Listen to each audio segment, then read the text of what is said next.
What's going on, everyone? Welcome to the Season Gaming Bitcast, episode 180. Oh, man. We are here. I'm just glad Travis is here after that one.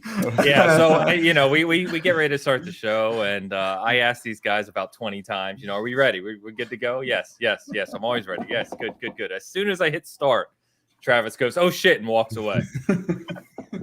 What are we doing?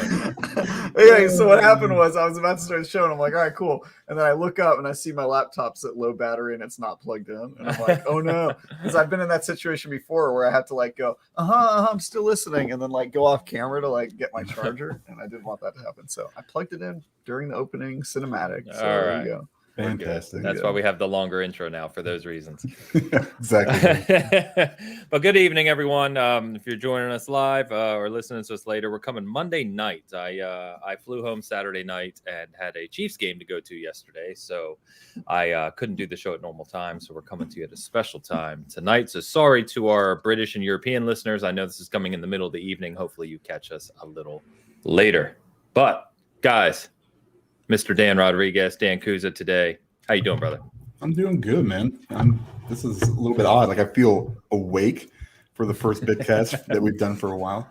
But yeah, I'm doing good. It's been a little bit nipply outside, so been kind of enjoying the fake fireplace that I have downstairs, and it's pretty nice. Yeah. You can see I'm wearing a fake hoodie. Fireplace, just like a heater. Yeah, it's just a heater that has plastic flames in it. Yeah, exactly it. That's exactly what I have. It looks like an actual fireplace, and it's nice and toasty. So. Travis, how you doing out there in California? I was a few hundred miles away from you for a few days. I know. I was hoping you'd make it out to NorCal so I could give you a king's welcome. I thought you were going to say something else. Yeah, me too. I didn't expect that. But yeah. NorCal greeting. How did you enjoy the Golden State? Or did you bask in the glory of our superiority, or how are you feeling? No, I pretty much landed, got on the highway, and said I hate it here and I want to go home. Okay, well that is LA. So that's that's San Diego. So that was my feeling every time I land in California, to be completely honest with you. How dare you? Really?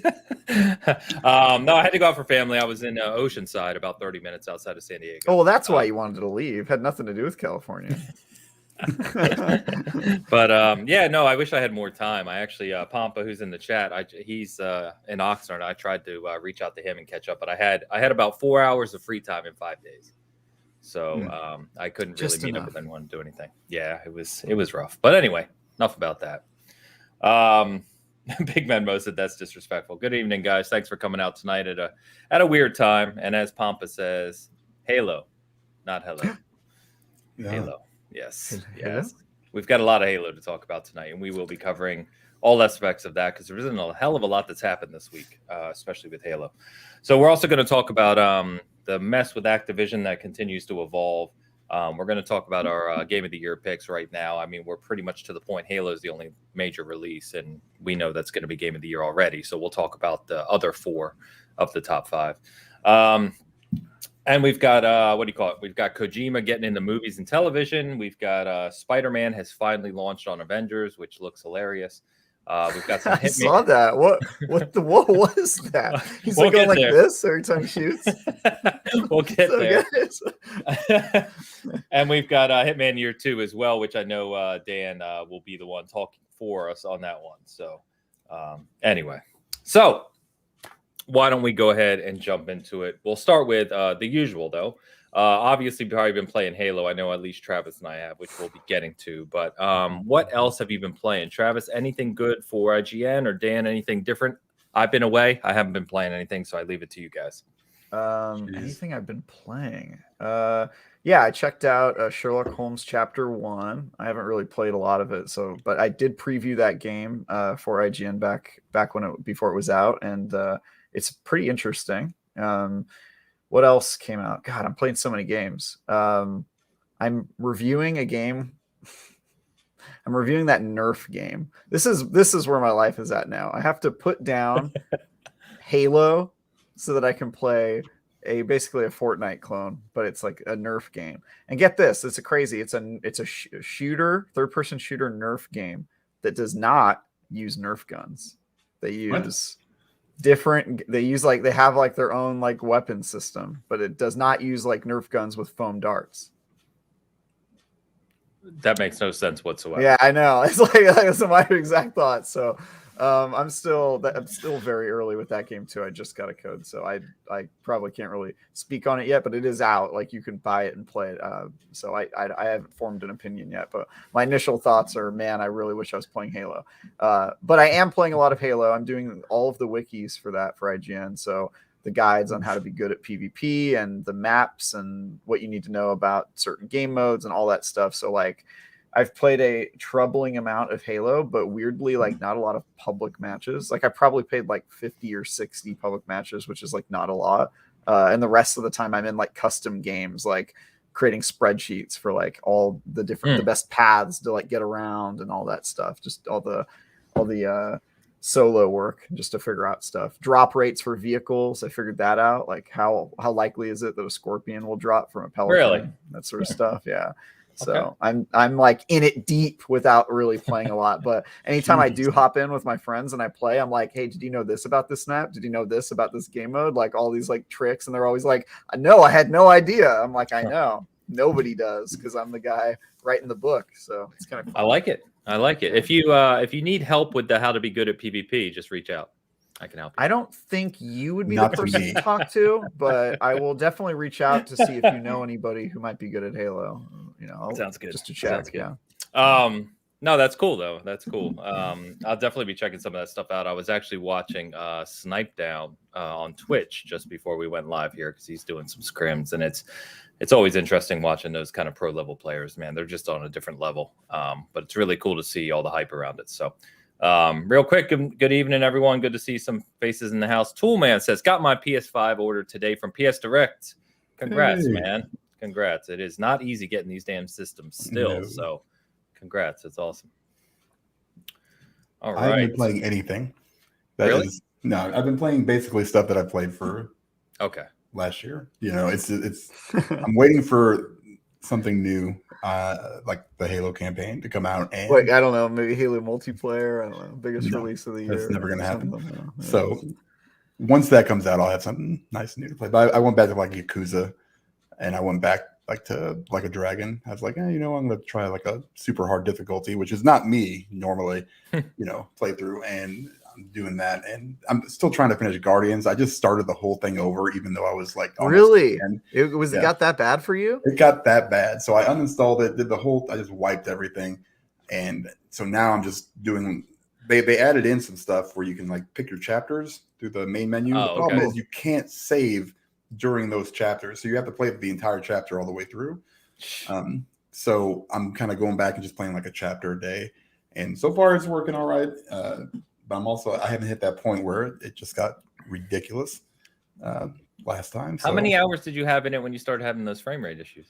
A lot. Yeah, probably at least a dozen, huh? You were at the final act of the game. I was probably pretty cool. Yeah, I was at the final act. You wiped everything to start over? I mean, I didn't wipe it because it's still there because of the save file, but I just am not going back to my save files. Wait, why? Just because I just starting fresh. That's what I decided. I don't know why, because I have nothing else to do either. It's kind of one of those things where it's just like, well, I'm bouncing between that and Yakuza, and that's about it. Eric said he's playing Like a Dragon right now. Yeah, I was playing it about so an hour good. ago. It is a great game. Great game. Damn, let me get the super chat. Yeah. Hashtag. Whoa, hold on, wait a minute. HR Bomber. Oh God, let Dan get his glasses out. Bear with us. This is crazy. It's got smaller on my screen. So yeah, I was sorting my Next, we're gonna hear. Did they make that smaller? Yeah, Halo is a good game. Hey, God damn it! Now it moved. Xbox is good. Hashtag too many hashtags. For of those green hearts. I can't. Okay. My God. Like on the screen, on our thing, they look gray. Actually, on our screen they do look gray, but you can see in the chat that they're gray. They look green on mine. Right, but like the chat scrolled up literally as I was reading that and got rid of his super chat. Thank you, Bomber. We appreciate it. Yes, appreciate it, Bomber. Yeah. And Travis, can you take over for super chats going forward? Sure. Yeah, do the rest. I do have working eyeballs. Oh man. Well, why don't we go ahead and get into it, guys? Halo. So Hey, hold on. Get my popcorn ready. That's how you eat popcorn out of a giant carnival bag? What's wrong with you? Are you a horse? Do you put a strap around your head and eat out of that like it's a feed bag? At the store. This is insane. This is not how humans consume food. Full here, man. What does the serving size say on the back there? Read to me what it says for a serving. 18 servings per container, 1 ounce. What? 18 servings? No way is that 18 servings. That's 1,800 servings. How is that only 18 ounces? That's only 1 pound and 2 ounces. That thing looks like 5 pounds. Yeah, I don't know. It's 18.2 ounces right there, man. I don't know. We're off on popcorn That's land. insane. Yeah. Oh my God. Anyway. I'm choke on a kernel. All right. Continue. Sorry, America has it right. America. Yeah. America. That's right. All right. You know, $3.99 at Hy-Vee. Shout out Hy-Vee. All right. Now, I don't understand anything that was just said. It's a supermarket chain here. Anyway. Okay. So as Travis, I think we were teasing a couple weeks ago, Halo multiplayer did in fact drop on November 15th, right at the end of the 20th Xbox Celebration show. The scoop? Who had the scoop? I had the scoop. You were accurate, my friend. That's true. Very true. There you go. So right now we've got season 1 that's out there. They're calling it a beta still, but it is the whole battle pass, which is Heroes of Reach. It's 100 levels, a whole bunch of different things, and it's supposedly lasting 6 months now, not 3 months. But tomorrow we get our first limited time event. Yeah, we do. I hadn't gotten there yet, but you can jump the gun. That's fine. Tomorrow is what they call the first Fracture, which are these limited time events that will be a week at a time, but they come back. So if you don't get everything done in the week, they will come back in the future to where you can finish them up. They are completely free. And tomorrow they introduce the Yoroi armor set, which looks absolutely insane, kind of a samurai type theme. So that's dropping at 10 a.m. Pacific tomorrow. And then, we also got campaign impressions. So you and I know we're talking offline, Travis. Some of the big influencers, big sites got access to campaign preview, and that is now shut down. But previews came out on Friday, and I think it's fair to say. So we've got to break this down. So before we get into that, we've got campaign preview, and then the HCS, the Halo Championship Series, kicked off this weekend as well, with the first of its events. So it's kind of why our theme here is Halo Infinite is hitting on all fronts, because all of a sudden everything dropped. And I will say, for the most part, obviously we're going to talk about the progression and the Battle Pass concerns and changes there. But for the most part, in terms of gameplay, in terms of competitive scene, etc., it's been overwhelmingly positive. So let's start on the campaign, because I think that's where Dan's most interested. It's probably the least we can actually talk about. I don't think I can say anything about the campaign, which is fine, but we can talk about the previews that have kind of come out, right? Yeah. I think it's fair to say many of us had concerns whether 343, I mean, some more than others, right? I think some of us were pretty confident that 343 was going to deliver a meaningful campaign here. And some of us have been fighting that fight for a while, but I think it was fair to have some concerns. Everything we're hearing from the previews sounds incredible. And I'll give my boys a shout out over the Backlog Chronicles and Lords, because Nick Downey, who writes for the Lords, was on Backlog Chronicles last night and talked about the campaign preview a little bit. And he, along with basically almost everybody I've read, from Halo influencers to streamers to some of the big sites, have been extremely positive, saying that the storytelling that is already exhibited is stellar. Cinematics are stunning. Basically, they can only talk about the first 4 hours, which, we talked about previously, but that these first 4 hours are, AAA through and through, and, you're going to be shocked at how good it is, which is music to all of our ears, right? So, Dan, have you had a chance to check out any of these previews? Do you have any interest in checking out the previews, or are you just waiting to kind of go in blind? Yeah, I'm just going to go in blind. Okay. I haven't seen anything yet. Okay. So he's already going blind. So yeah, that's 100% accurate. No, I want a nice, fresh play it. No spoilers, nothing. I don't even want to get my mind pre-blown. I just want it ready to go. You know what I mean? Like, I don't want people coming out here and saying, "Oh, it's so good." That's fine. I don't like the way he said It's so that. good. It's so good. Yeah. It's so good getting pre-blown. I have muted Halo in my timeline, so I see nothing regarding Halo, so I can go in fresh. I do that with everything, though. Spider-Man, No Way Home, all that stuff. Yeah. All gone. That's good.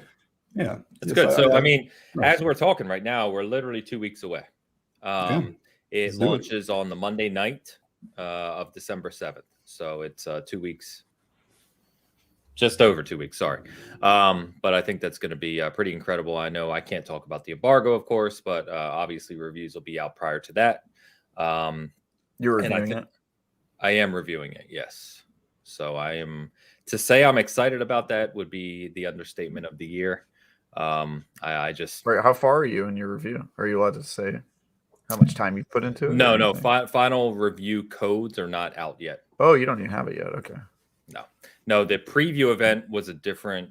I don't know how much I could say. I better just shut up. But yeah, it's a different thing from the review. Don't have it yet, but will obviously in good time. And I'm, obviously blocking as much time as possible off of the rest of the things in my life so that I can kind of go deep on it. And I will also be writing a separate article about Master Chief prior to campaign going live as well. So it'll be fun. But anyway, back on the campaign impressions. What are your thoughts here, Travis? I know you and I have been probably more on the side of have faith in 343. They're going to deliver. It's going to be a good experience. From the conversations you had, I know you obviously, like we said, you can't talk about a lot of details, but I mean, are you hearing the same thing? What's been kind of your thoughts to this point?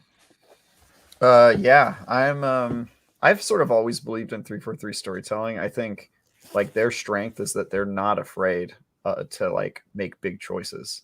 Whether that's in Halo 4, the choices they made in that game, the choices they made in Halo 5, their problem has always been that they are so bold that their fans, who tend to be a lot more conservative with it, because obviously, they care a lot about it. Star Wars has the same problem where, their fans are sort of like maybe overly protective of it and sometimes can be a bit of jerks about it. But 343's problem has never been that they're afraid to make big, like bold steps, right? And so I think that they will continue to do that. I think people will be surprised by the decisions they make.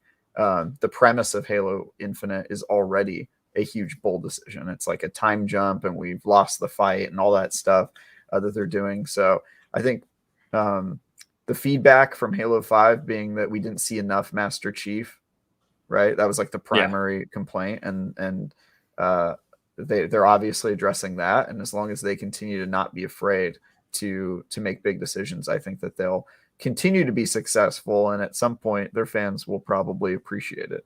Although, the old adage of the most recent Halo always being the worst one in the eyes of the fans is probably going to continue to be true. I'm not sure. Maybe Halo Infinite will finally break that wall. But yeah, we'll see. I'm very excited for it, and I obviously can't talk about how much I've played and or my impressions about it, but I mean, I guess I can't. That's where I have to end. I can't talk more about it, but I have played a good amount of the campaign, and have not been disappointed with the direction they've gone. Excellent, excellent. Yeah, I'm ridiculously hyped, Dan. I'm kind of like you. It's like I've read kind of tweets about impressions, but I refuse to watch any of the videos or anything like that. I just don't want to see it. So I'll go in fresh when I get my review copy.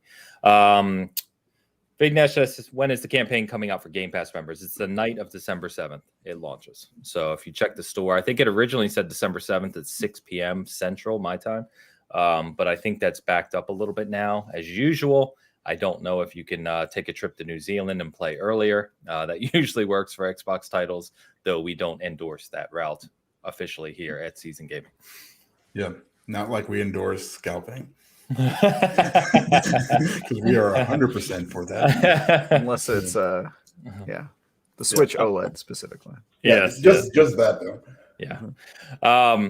All right, so let's get over to multiplayer, which is where the bulk of everyone's time is being spent right now. Where I can talk about it a lot. Yeah, where we can talk a lot about it. And so Dan's obviously not big into this, but Dan can also come from the perspective of a naive person when it comes to this, because there are things in this game to kind of warm people up to Halo multiplayer for the first time. And so I think those are worth calling out and interesting as well. But it's right now you've got big team and arena. Obviously, you have quick play, which is a mix of arena modes. You got big team battle mixed with big team modes, and you do have ranked play in there as well. And the interesting thing about ranked that I like is that it's the full ranking system, meaning that you can play just like HCS, which is fully open, means that everybody plays together.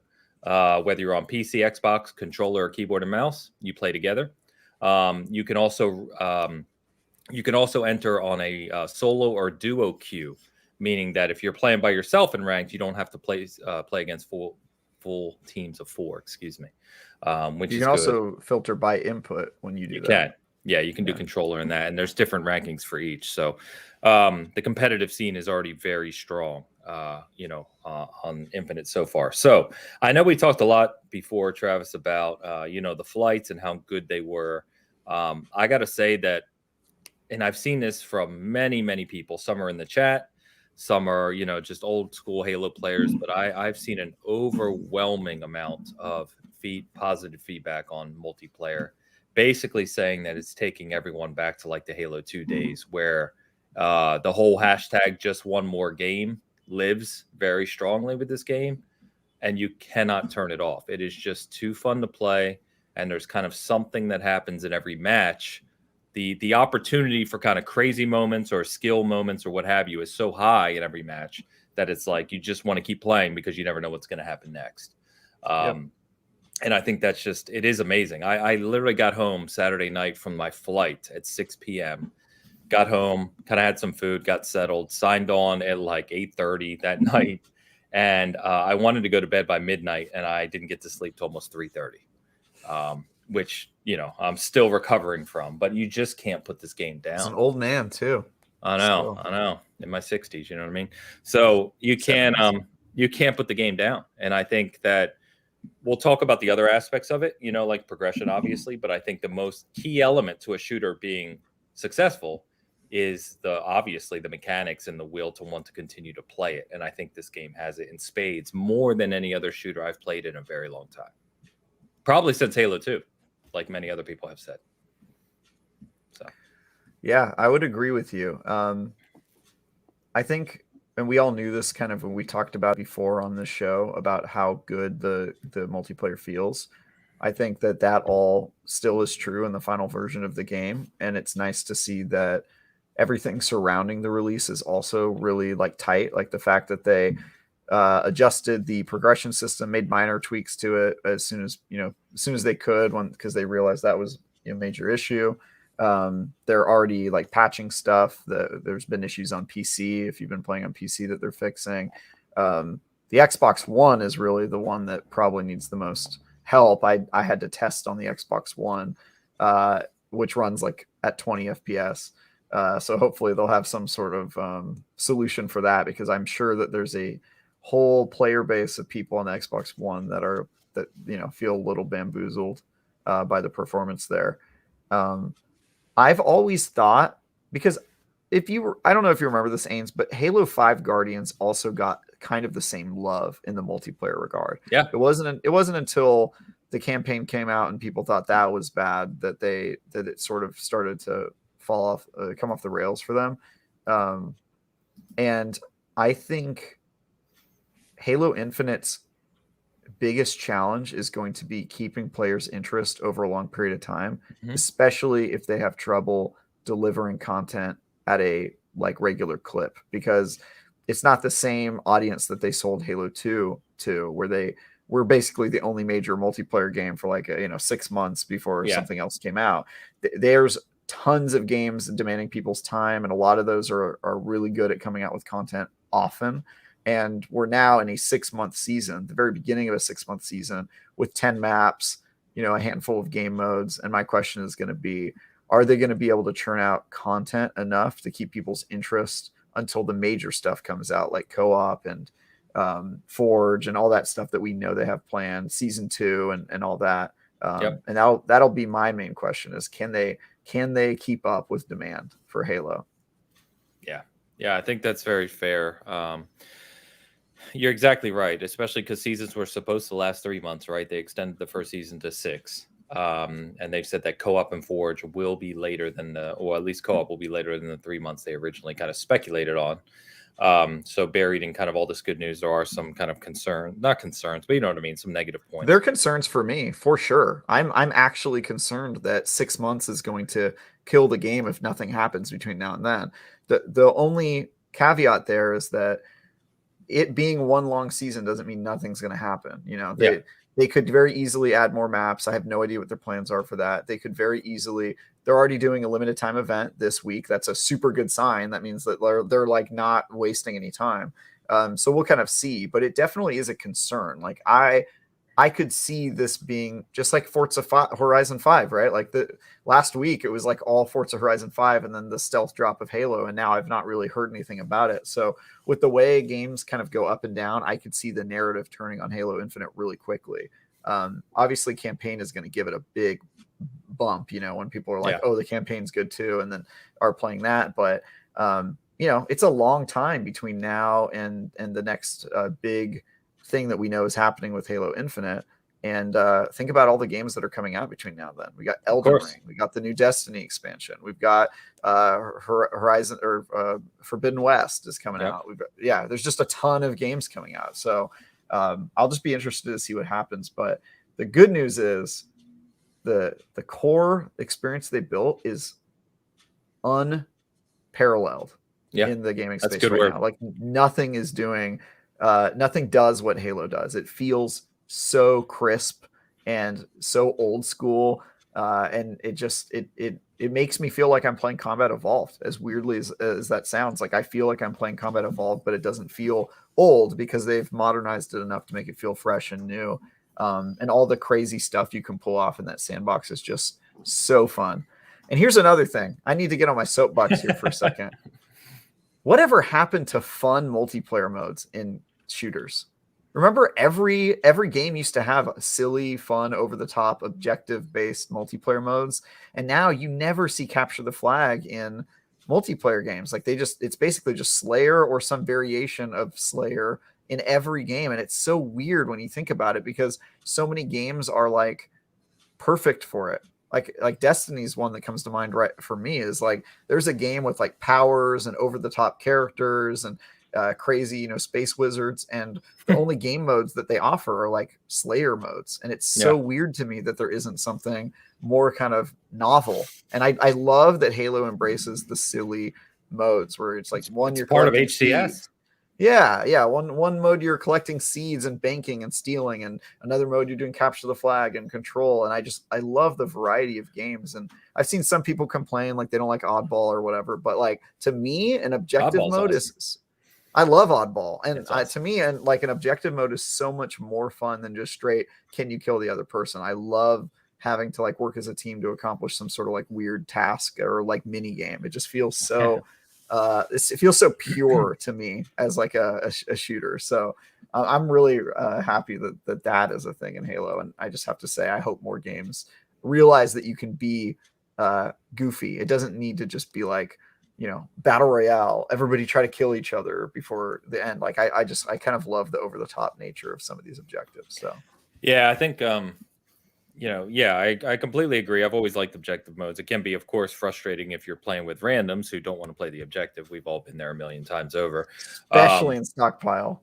Especially in Stockpile. And I think from a XP perspective, which goes back to the progression, right? They need to incentivize better objective play.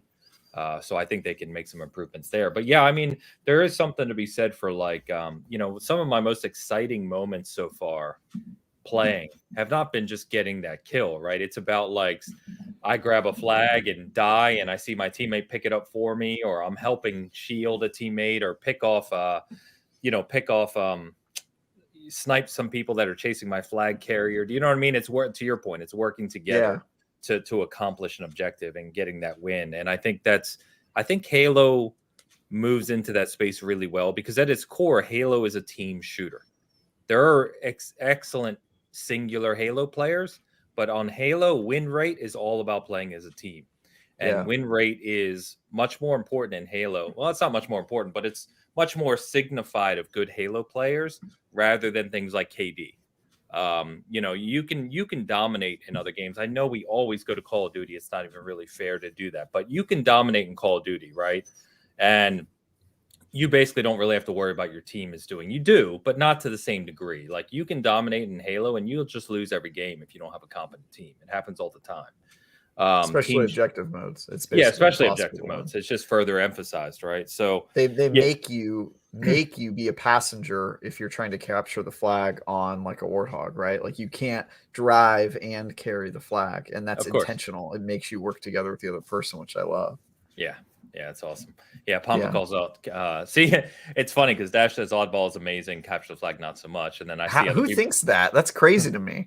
Have you never played Blood Gulch CTF? That's like one of the best experiences you could ever play in a game. Like that's come on, man. And then I see other people say I like Capture the Flag, but not Oddball. And I know everyone has their preferences. I'm one of those weirdos that likes them all. Me too. I love all the game modes. Aquarius is one of the best maps, by the way.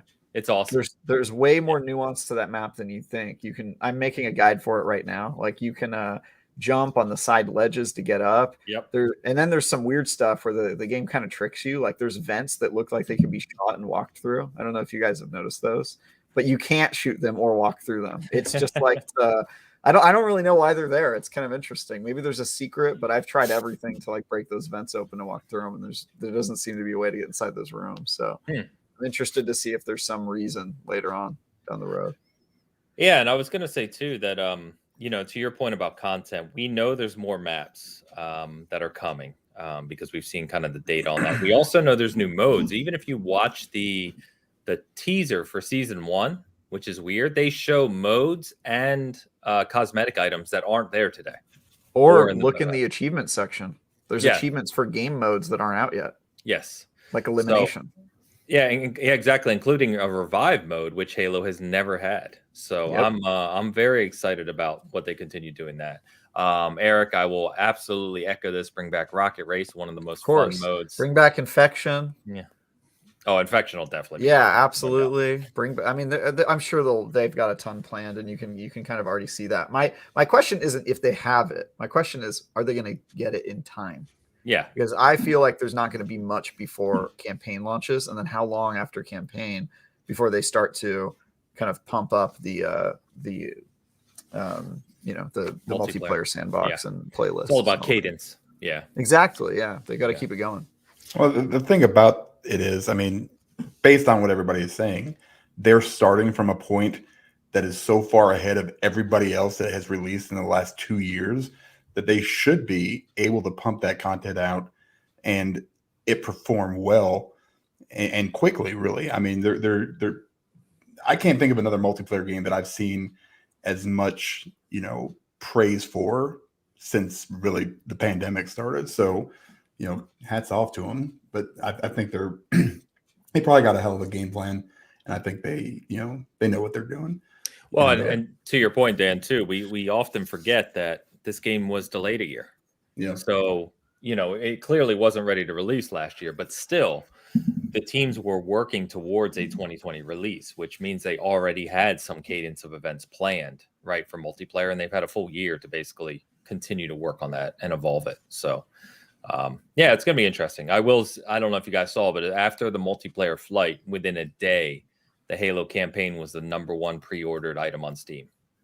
#1 pre-ordered game on Steam. So, the hype around it is real right now. Dan, I was going to say, one of the things I really like that they do in this is there is an academy, and there's actually it's a tutorial, but it's like a story-based tutorial in this, where you create your Spartan, you go to the Spartan Academy, and it teaches you the basic mechanics of shooting, jumping, running, clambering, all that stuff, right? But it's done in like a cinematic way.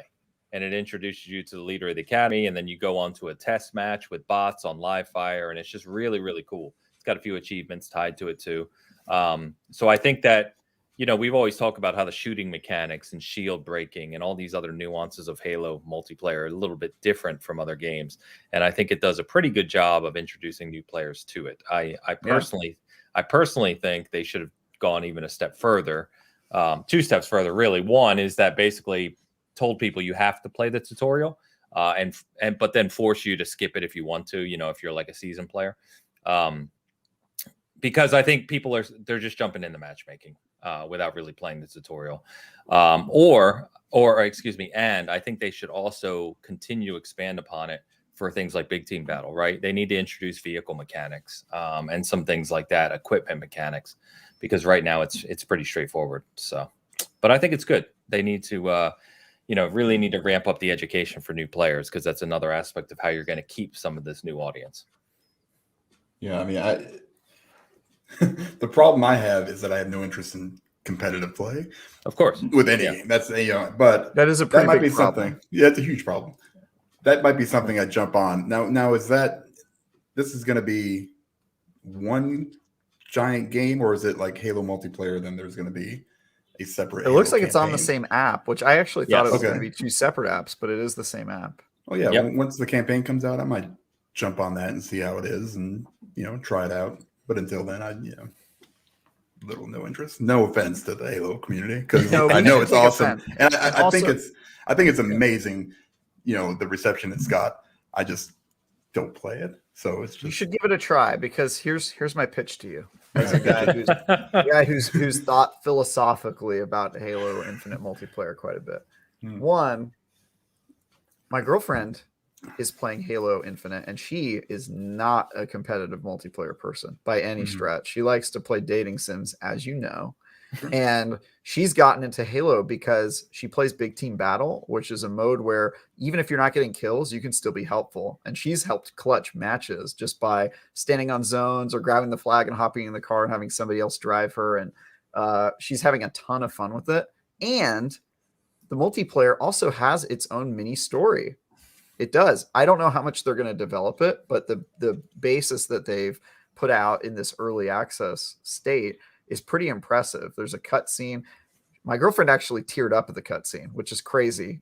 She's a real lightweight though, but like there's actual like a story to it, and you get to kind of meet a new character who's pretty interesting. So I don't know. I would say log on, play a game of big team battle, go through the tutorial. You may surprise yourself, my friend.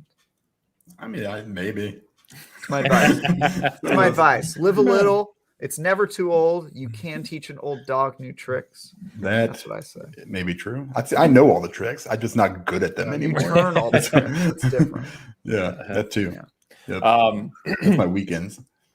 So that's why I'm so tired Sunday morning. But you're right. It just talking about how well received this has been. So it now holds the Xbox record, or excuse me, the record for any Xbox game on Steam for concurrent players. It broke it in day one. It quickly reached over 200,000 concurrents, not in total concurrents, which is crazy on Steam alone. By the way, it also launched with these probably a few million players without a single hiccup, no server downtime. I know. No issues. There was like 5 minutes of issues right when they launched it, and everybody was getting the blue screen, and then it was like perfect after that. It's kind of crazy. Well, and that was only because the client hadn't updated. If you were getting the blue screen, the actual backend client hadn't updated yet. That wasn't even server issues. Wow. So it's pretty Azure, crazy. baby. Azure. Yeah. So everyone thought the game was going to crash or have big issues. And even, lots of us did, and nothing. It's been perfect. Twitch viewership was higher most days and kind of prime hours than Call of Duty Vanguard and Battlefield 2042 combined. More people watching Halo. And Battlefield just launched. Let's not forget, Battlefield launched on Friday. I forgot. I forgot it launched. Which, by the way, Battlefield is now one of the 10 lowest rated games on Steam of all time. I saw that. Of all time? Of all time. All time. Man, you got to be fair, though, those are consumer reviews. They are. It's being not reliable at all. It's being battered. Yeah. But all I'll say is, I told you. Yeah. I told you it wasn't ready. I mean, what did you have to really lose, aside from a little bit of money, by holding off for another year, a la Halo? I swear. I continue to bet they lose more money by launching this fall, long term. Good. I really do think they do. Sometimes you got to, fall down to pick yourself back up. We've said it a million times. We're getting on the Battlefield now, but if they would have just given 6 months to DICE, launch in April when no other big multiplayer game is launching in a good state, how is that not better than forcing a launch where your game's broken and getting downvoted against Halo and Call of Duty? It just doesn't make any sense. Anyway, no. enough about that. And then we didn't even talk about Halo Championship Series, and we won't spend too much time on that because I know a lot of people really aren't interested in kind of pro league stuff. But they had their first event over the weekend. It's a kind of a regional event in different regions where basically the pro teams played for the first time, and it's just like qualifiers. Like it's not even a big tournament, right? It leads I wonder, up. do they get access to the game early? How do they practice? Yes. How do you prep for that sort of thing? They've had access for a while. Got it. Okay. Yeah, they've been doing private scrims, like where they can't stream or anything, just private scrim matches. Interesting. Okay. But it just for a qualifier, it actually broke the Halo viewership records of all time. It's more viewed. It's the most viewed Halo event for a pro stream ever. So yeah, I think the competitive scene is going to be huge for this game. Yeah, just because you see a lot of players so pure coming back to it. Like even Snipe Down, who he actually literally just posted some Halo clips, and they're talking about him rejoining the team. He went to Apex Legends, and a bunch of players after Halo 5 kind of hit its peak in about 2017 or so. They went to other games, right? And it's been so long because of the 6-year dev time that a lot of players left Halo. But you see them all coming back, man. There's a lot of legends that are already on these teams, which is you never really leave cool. Halo. No, you're just missing in action. Spartans never die. It's a little lore reference for my Halo fam out there. Yes, I got it. Dan doesn't know what you're talking about. But I know. I've heard it before. Still don't know what it means. So, Dan, do you have your glasses? Because I got it. I got the screen at 200%. Okay, ready to go. All right, let's get these. With Mariano Pampa's $4.99 super chat. Thank you, Pampa.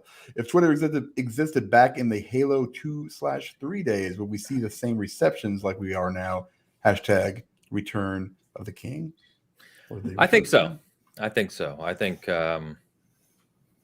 you say no. Really? No. Halo 2 and 3 dominated the scene. Yeah, but Halo 2 got destroyed by for fans. Campaign. For the campaign. We're talking multiplayer. Yeah. No, he didn't say that. He said if Twitter existed back in the Halo 2/3 days, would we see the same receptions like we are now? Well, campaign's not out now, so I figured we were talking multiplayer. I mean, they released all at the same time, but I honestly think that like the general public's reaction is I mean, it sort of takes like a responsible adult to try to judge a game like on a reasonable mindset, and like the internet tends to think things are either 10 or 1, and that's the 2 modes, you know what I mean? So I just think that there would be a lot more. I don't know, man. The internet's so good at ruining good stuff. I'm amazed that they haven't ruined it yet on Infinite, but give it time. I'm sure they'll find a way. Yeah, that is true. 3 maybe. 3 is one of those games that's always been beloved. I don't know, man. It's hard to say. It is hard to say. You're right. Yeah, 3 was pretty beloved right out of the gate, and still is to many people. Which is why it's weird. Despite the bloom, it's got bloom. It's got bloom. It's got a terrible FOV. It's got hit scan shooting. Halo 3 is a mess. It is a little bit of a mess. But it is what it is. Thank you, Pomp. Always appreciate it. And Mo in the house as well. Yeah, happy Monday night, my effing sons. All right. Thank you, sir, for the $4.99 super chat. Mo, you're the best. Mo says I bought Cloud9 skin and I have no regrets. Yeah, so they're already supporting the HCS in the game, just like they did with Halo 5, where you can buy team skins and things of that nature. And it's actually really cool because if you didn't know, part of that money goes to not only the team, but they're doing regional things as well. So when you buy, like, that money is divvied up to help support HCS growth in regions. So it's not like it all just goes to 343, which is cool. Yeah, I was going to get one of those skins, but they didn't have my competitive team on there for whatever reason. No. Was it like the poop emoji? It is, but we take the crown every year, so I'm just surprised we didn't include us. What the hell is Cloud9? Is that like it's a pro team. Pro team. They have really cool armor. They actually got second. Blue. Yeah, they got second. They lost to Optic. So the really cool thing about HCS this weekend and why this is blown up real quick is that the finals was Cloud9 and Optic. It's a best of 5, so you have to win 3 matches, right? And it was 1-1, then it was 2-2, so it went to game 5, right? Which was Slayer, and Optic won 50-49 in game 5. Yeah, they won by 1. Here's the thing. As long as the American teams continue to win, Optic, you got to support them. American team, Halo needs to stay We gotta stay on top of our own games. That's what I'm saying, Ains. What's going on here? I'm saying we got to support the American teams. Did you see the UK racist? Are we a Halo Championship? Patriotic, sir. Nationalist. American teams. Getting nationalist. Halo nationalist team. That's what Halo nationalist. Oh man. No, I'm talking. Did you see they had the international teams as well? You can buy their skins. You can buy their skins as well. Yeah. Yeah, they had in a bunch of different regions. It's actually the biggest, I think the broadest kind of scope of HCS launch history, right? There are new regions that they weren't in officially, which is really cool. So more people playing. They had I paid too much attention to this too. They had 406 teams turn out for like the qualifier round too, where any team can show up. Like the three of us could grab someone and just enter. And then you work your way through this huge bracket, right? Which you can eventually, if you're good enough, obviously get up there. But naturally the pro teams came out on top. Yeah. So the funding, the free time, I mean, you're not gonna people don't realize how good those guys are. Like it's ridiculous. It's a whole, and the winners were on controller too, if I'm not mistaken, right? Optic. I think you may be right. Yes. Yeah. The other funny thing. Can we talk about how PC players are asking for aim assist now? I thought you'd get a kick about that. Oh my god! So I'm always, because I'm on the other side on Destiny, which is like the mouse and keyboard people always look down on the controller. I've never met anybody on mouse and keyboard who could beat me, but that's fine. Like they get to just be like, kind of douchey about it. But on the Halo world, it's kind of the opposite, where now the PC players who play Destiny are going over to try out Halo, and they're like, wait, do I need aim assist? Like, what's happening? And it's just so funny to see the opposite argument. Well, it's funny though, because remember, this is the first time in a pro tournament that I'm aware of for a competitive shooter of this level where mouse, keyboard, controller, PC, console are all together. You can play on whatever you prefer. And it somehow still worked out evenly and competitively. And I think that's amazing. Imagine the tuning that took to get it to work like that. Yeah, I'm sure that's something that like some shooters are really not good at doing. And actually, I would say Destiny's one of them. Even if you play on controller on the PC version of Destiny, the guns feel different. Like the recoil isn't the same. Like just all the different balancings that they have to do are totally different. And I think part of Microsoft's advantage here is that they've leaned so hard into the PC, Xbox as a platform, play on whatever place you want, on whatever device you want, is that's sort of like built into their culture. And when they think about inputs and they think about game design, they're kind of looking at it holistically. And there's not a lot of companies doing that right now. So I think kudos to them. I'm somebody who loves controller and thinks that a mouse and keyboard was made for typing in Excel. And like, if you're using that if you're using that to game, you're just like not playing games the right way. So I'm always happy when the playing field is leveled, because bring it on, mouse and keyboard players. I will destroy you. I swear to you, I will destroy you. So you just had to get out there with it, didn't you?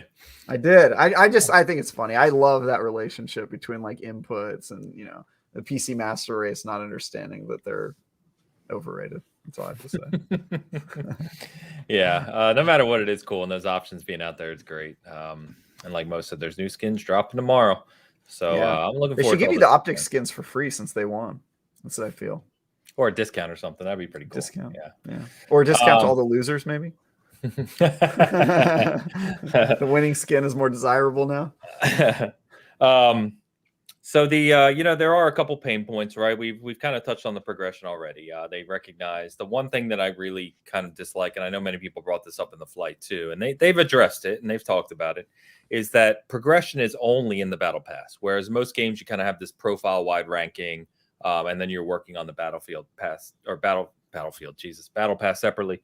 In this game, it's only battle pass progression, which is primarily done through challenges. And some of the challenges can be annoying because they make you try to do things in a match that you really shouldn't be focusing on, right? But you really don't have any choice, because if you want to advance your battle pass, you have to do them. So it's just, I'm kind of surprised that they went this route, especially with the extra time in dev, like we talked about, that they didn't think about this ahead of time as a potential issue. So it's probably my biggest disappointment with the game. But I'm certainly not as disappointed as some people, and I don't know if that's simply because of, like we were saying earlier, much older school where you play multiplayer games to have fun. Like I just play it because I'm loving the game. And sure, I'm unlocking challenges and doing the battle pass, and I want to unlock everything, of course, but it's less of an incentive to me. I don't have to have this dangling carrot every single match to where I feel like I'm doing something. And you know, Call of Duty as a example is very good at that. There's always something you're getting, even though it gets very repetitive. It just makes certain players feel like they're always earning something, whereas this doesn't feel that way. And I think that's turning some people off. I really think that's such a huge oversight, because there sort of has to be a long-term goal, because when you're in a match, the only goal is to win that match. But then when you're out of that match, you're sort of like, all right, well, why do I keep playing? Like, what's the overarching objective here? And Destiny players know this. People who play Fortnite and Apex and all that, they know that, because they're constantly on like these treadmills, like these grinding treadmills to try to get to the next level. For me in Halo, that's always been your rank. And there used to be a social rank. Now there's a ranked arena, but there's no like big team battle rank. There's no social rank. And I'm sort of surprised at the last two don't have a rank attached to them, because even that would give me a reason to play, even if there weren't rewards, right? Just having that icon next to your name that's like, I'm this good at big team battle, I'm this good at social quick play. So Halo 5 had your SR rating, right? That's true. I mean, it had that. And I definitely would love something like that. I will say this: I am impressed Halo's doing as well as it has with such a like non-addictive progression system, because you can log off that game and walk away from it and be like, yeah, I have nothing to chase. And there's lots of people who, if they don't have something to chase, they won't play. And you're not really seeing that yet. But we'll see how long the legs are without a progression system that incentivizes people to play. So hold on, I guess I'm a little bit confused. So this isn't like your traditional Call of Duty where you're leveling from 1 to 60 and then prestiging. So you are 100% tied to any kind of progression through your battle pass. Correct. Is that free? And if you max out your battle pass, then battle pass is free. There's it's like most battle passes. There's a free and then a second tier. Okay. Yeah, I gotcha. Yeah, and if you max out your battle pass, which you can do through money if you're nuts, like it's like a lot of money. No, I had my son, his friend did that. He bought every single level. That's crazy. On Halo already? Yes. Yeah. He bought it. Yeah, that's madness. That's like hundreds of dollars. It's not even crazy just because of the money. It's crazy because to the point we're making, you then have nothing else to unlock. Yeah, exactly. Right. If you pay to have it, then what are you going to do for 6 months? I have no idea. No, but it never goes away. It's a 6-month season, and you can always reactivate it. Like it doesn't. You can always earn it. You don't have to. So you don't ever lose out on any specific gear, maybe down the road. Nope. You can only have one battle pass active at once. So once like these fracture events that start tomorrow, or the event that starts tomorrow, and once they get into more seasons, season 2, season 3, etc., you can only have one active. So like if you want to work on season 1, you have to have it active. But it never goes away. You can earn it forever. So if I'm like playing season 2, I can go, okay, I've maxed out season 2, but I still have a little bit to do on 1. I just switch that over in game and that's it. Yeah, that's nice. Yeah. It's a nice system. It's to your point, Dan, like Call of Duty obviously has everyone knows Call of Duty's leveling system. Every shooter has some type of leveling system. There is no kind of profile wide leveling system in Infinite, which is just strange. It's a miss for sure. And I don't know why they did it that way. I don't know. But they made some updates to make the battle pass progression faster. Some people are still saying it's not fast enough, but I'm like, guys, come on. Like it's a 6-month season, like, do you really want to unlock everything in a couple weeks? But at the same time, to our point, to Travis's point, that kind of dangling carrot or the sense of earning stuff night over night is pretty lacking right now. So, and people are gonna drop off. I mean, I know people who that's like the only reason they play certain games is just to get that treadmill done. And if other games have it, I mean, obviously the main reason you're playing a game is for the combat. And like you said, Ains, like there's a certain old school feeling to just playing a game for fun. But think about the way achievements change the way that people play the game. People play any video game. Think about the way that these progression systems have kind of created a more addictive nature to multiplayer sandboxes. Like they're a huge part of of games and a big reason why people stick to games. So I'm really surprised they launched without it. We'll see how quickly they're able to adapt. Again, that's the big question here, is not just how quickly can they put out new content and keep the game growing and evolving, but how quickly can they adjust to feedback like this? And we kind of got a taste already. Like, we saw that first adjustment. It was minor, but they adjusted bounties so that you can. It was like 2 days later. Yeah, 2 days later. Like, that's already super encouraging. But you kind of have to build a culture for live services. And I don't think Halo specifically has always 343 Industries specifically has always done a great job at kind of curating immediately. They're a little slower. They can be, and they've said this will take some time. I think what is slightly encouraging to me is if you look at what they've done with seasons and unlocks and stuff, even Master Chief Collection is really well done. So I hope that they've just got the right people. I think they know, right? They have to know. We're talking about it. Everyone's talking about it. They have to know that their major Halo mainline platform has just launched. Everyone loves it, but everyone also is talking about the lack of progression. So it has to be a top priority. And they know it. The question is, do they have a team dedicated to doing this sort of thing? A live services I bet you they do team. now. Yeah, a live services team. Yeah. Or they've expanded it specifically for progression. I'm sure they had live services team because that's how you keep the content moving. But I'm sure they've expanded. But I mean, it's like a culture thing. Like, I remember back in the day when Destiny started to do like live service stuff, they had to build a separate team for it, and that team had to like get better at its job every year. And now it's at a point where the live service team is like a huge part of their company, and they're really good at it. But I don't know that Bungie, I don't know that 343 has that culture built, like, ready to go. I would be kind of surprised if they didn't, but it's very possible. We'll see. Agreed. By the way, I'm using my 117 mouse. This thing's awesome. Nice. Love it. And the keyboard? Keyboard's not here yet. It's coming. What about that Elite controller? Where's that? Is that in the background? Can we talk about how beautiful this thing is? It is like the most ridiculously gorgeous controller ever. It's even got little, like, this light turns blue on your profile. I got it next week. It's got the 117 plate here. It's got Cortana's chip on the back. Nice. It's even got like fake scuffs on it, like his armor. Like, it's just incredible. Incredible. Love that. And it came at a good time because my normal Elite 2, the right bumper broke, and so I have my melee mapped to my right bumper. So I'd keep shooting and then go to melee, and nothing would happen, just over and over. So I know that thing. Yeah, that arrived at the right time. By the way, Bomber got the Grease Lightning achievement in the tutorial. Congrats, man. Congrats. And yes, you guys know how to get that one? It's a good one. I don't even know what it is. I haven't tried. It's a secret achievement. It's the only secret multiplayer achievement. You get it in the tutorial by beating the obstacle course in like 25 seconds, I think it is. I wrote the tutorial for it for IGN. So nice, dude. If you need a quick video guide on how to get it, I may check that out. I need to get it. Bizzle, what's up, baby? Good to see you.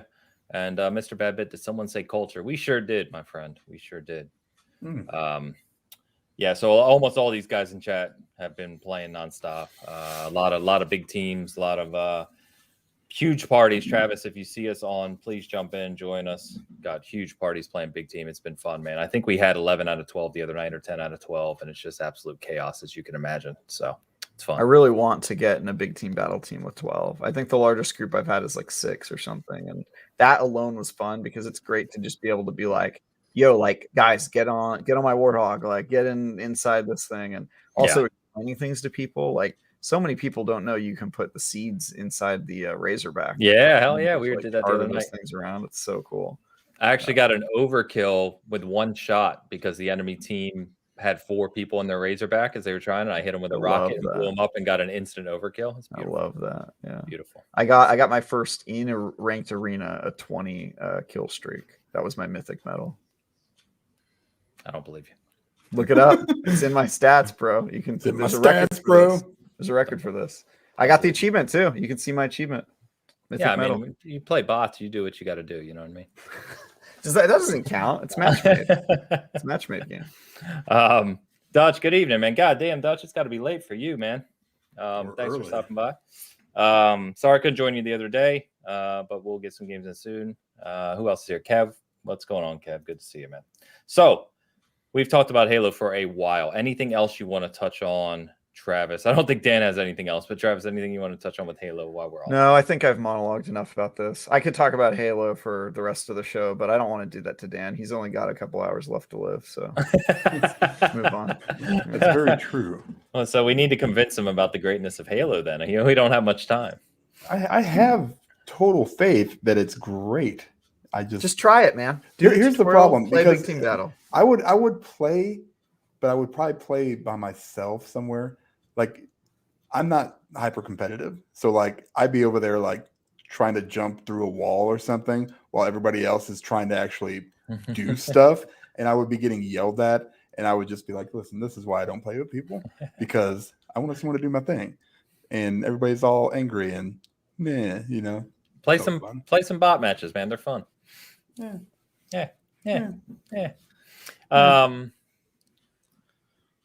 Okay, sorry, I thought I saw a thing. So let's move on to a couple other topics that we have. So I guess we'll talk about it.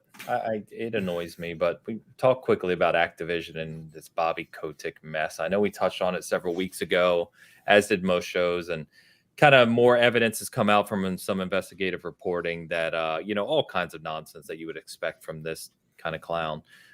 So there was basically sexual harassment charges that were thrown at an employee that was set to be fired, and Kotick basically stepped in and kept the person there who's still at the company today. There's all these other things that have come out this week, which just further emphasize how, for lack of a better word, I hate the word, but toxic some of the leadership seems to be at Activision. And more and more people speaking out. And so there were some kind of planned walkouts and some kind of employees getting together and kind of protesting here. Some of the executives that have gotten themselves away from Activision have left, or probably some guilty parties have left. But as of right now, anyway, Kotick is still CEO, and he had, as guys like this usually do, probably doesn't even realize his own arrogance, but came out this week and said that he will step down if he can't fix these issues quickly, which might be the most tone deaf. He'll consider stepping down. If he can't fix these issues with speed, which is kind of hilarious considering he's literally directly, if I can't fix myself, directly related to the issues. So it just goes to show you how how gone these guys are mentally when you're kind of power drunk and I guess rich to that level. But we'll see. But I want to stress too that everyone focuses on Kotick, and for good reason. But it's not just him. There's a lot of people in that executive chain at Activision that have very shady pasts. And if you do some digging, I've only read a little bit on it, but you do some digging, you find some really crazy stuff. And let's not also forget, which was pointed out again, that Kotick himself was in, Mr. What's his name's Black Book when they recovered the court documents from him, Epstein. Was he? Yep. So bravo, man. So there's just worse and worse. It's a mess. And the thing I wanted to ask you guys, and not that we certainly don't have the answer, but you've got a CEO here who won't step down. Basically, the investment group that supports Activision, though it only represents a very small percentage of shareholders, they basically spoke up earlier this week, and basically said, you need to step down. They basically said, in the voice of the shareholders, you need to step down. I thought they were supporting him. No. The voice of the shareholders said you need to step down. Then the board basically came back and said, no, we're supporting. Oh, it's two different people. Okay. Yeah, it's two different kind of groups, if you will. Groups, yeah.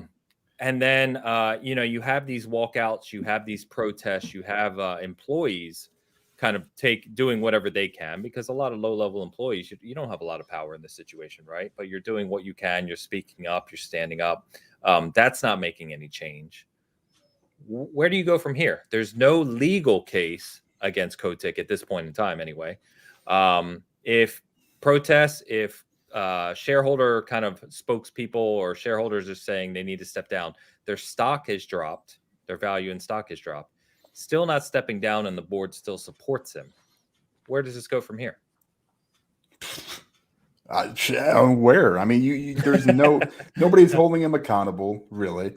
there's nobody to really hold him accountable at this point because there's no, like you said, no legal action against him.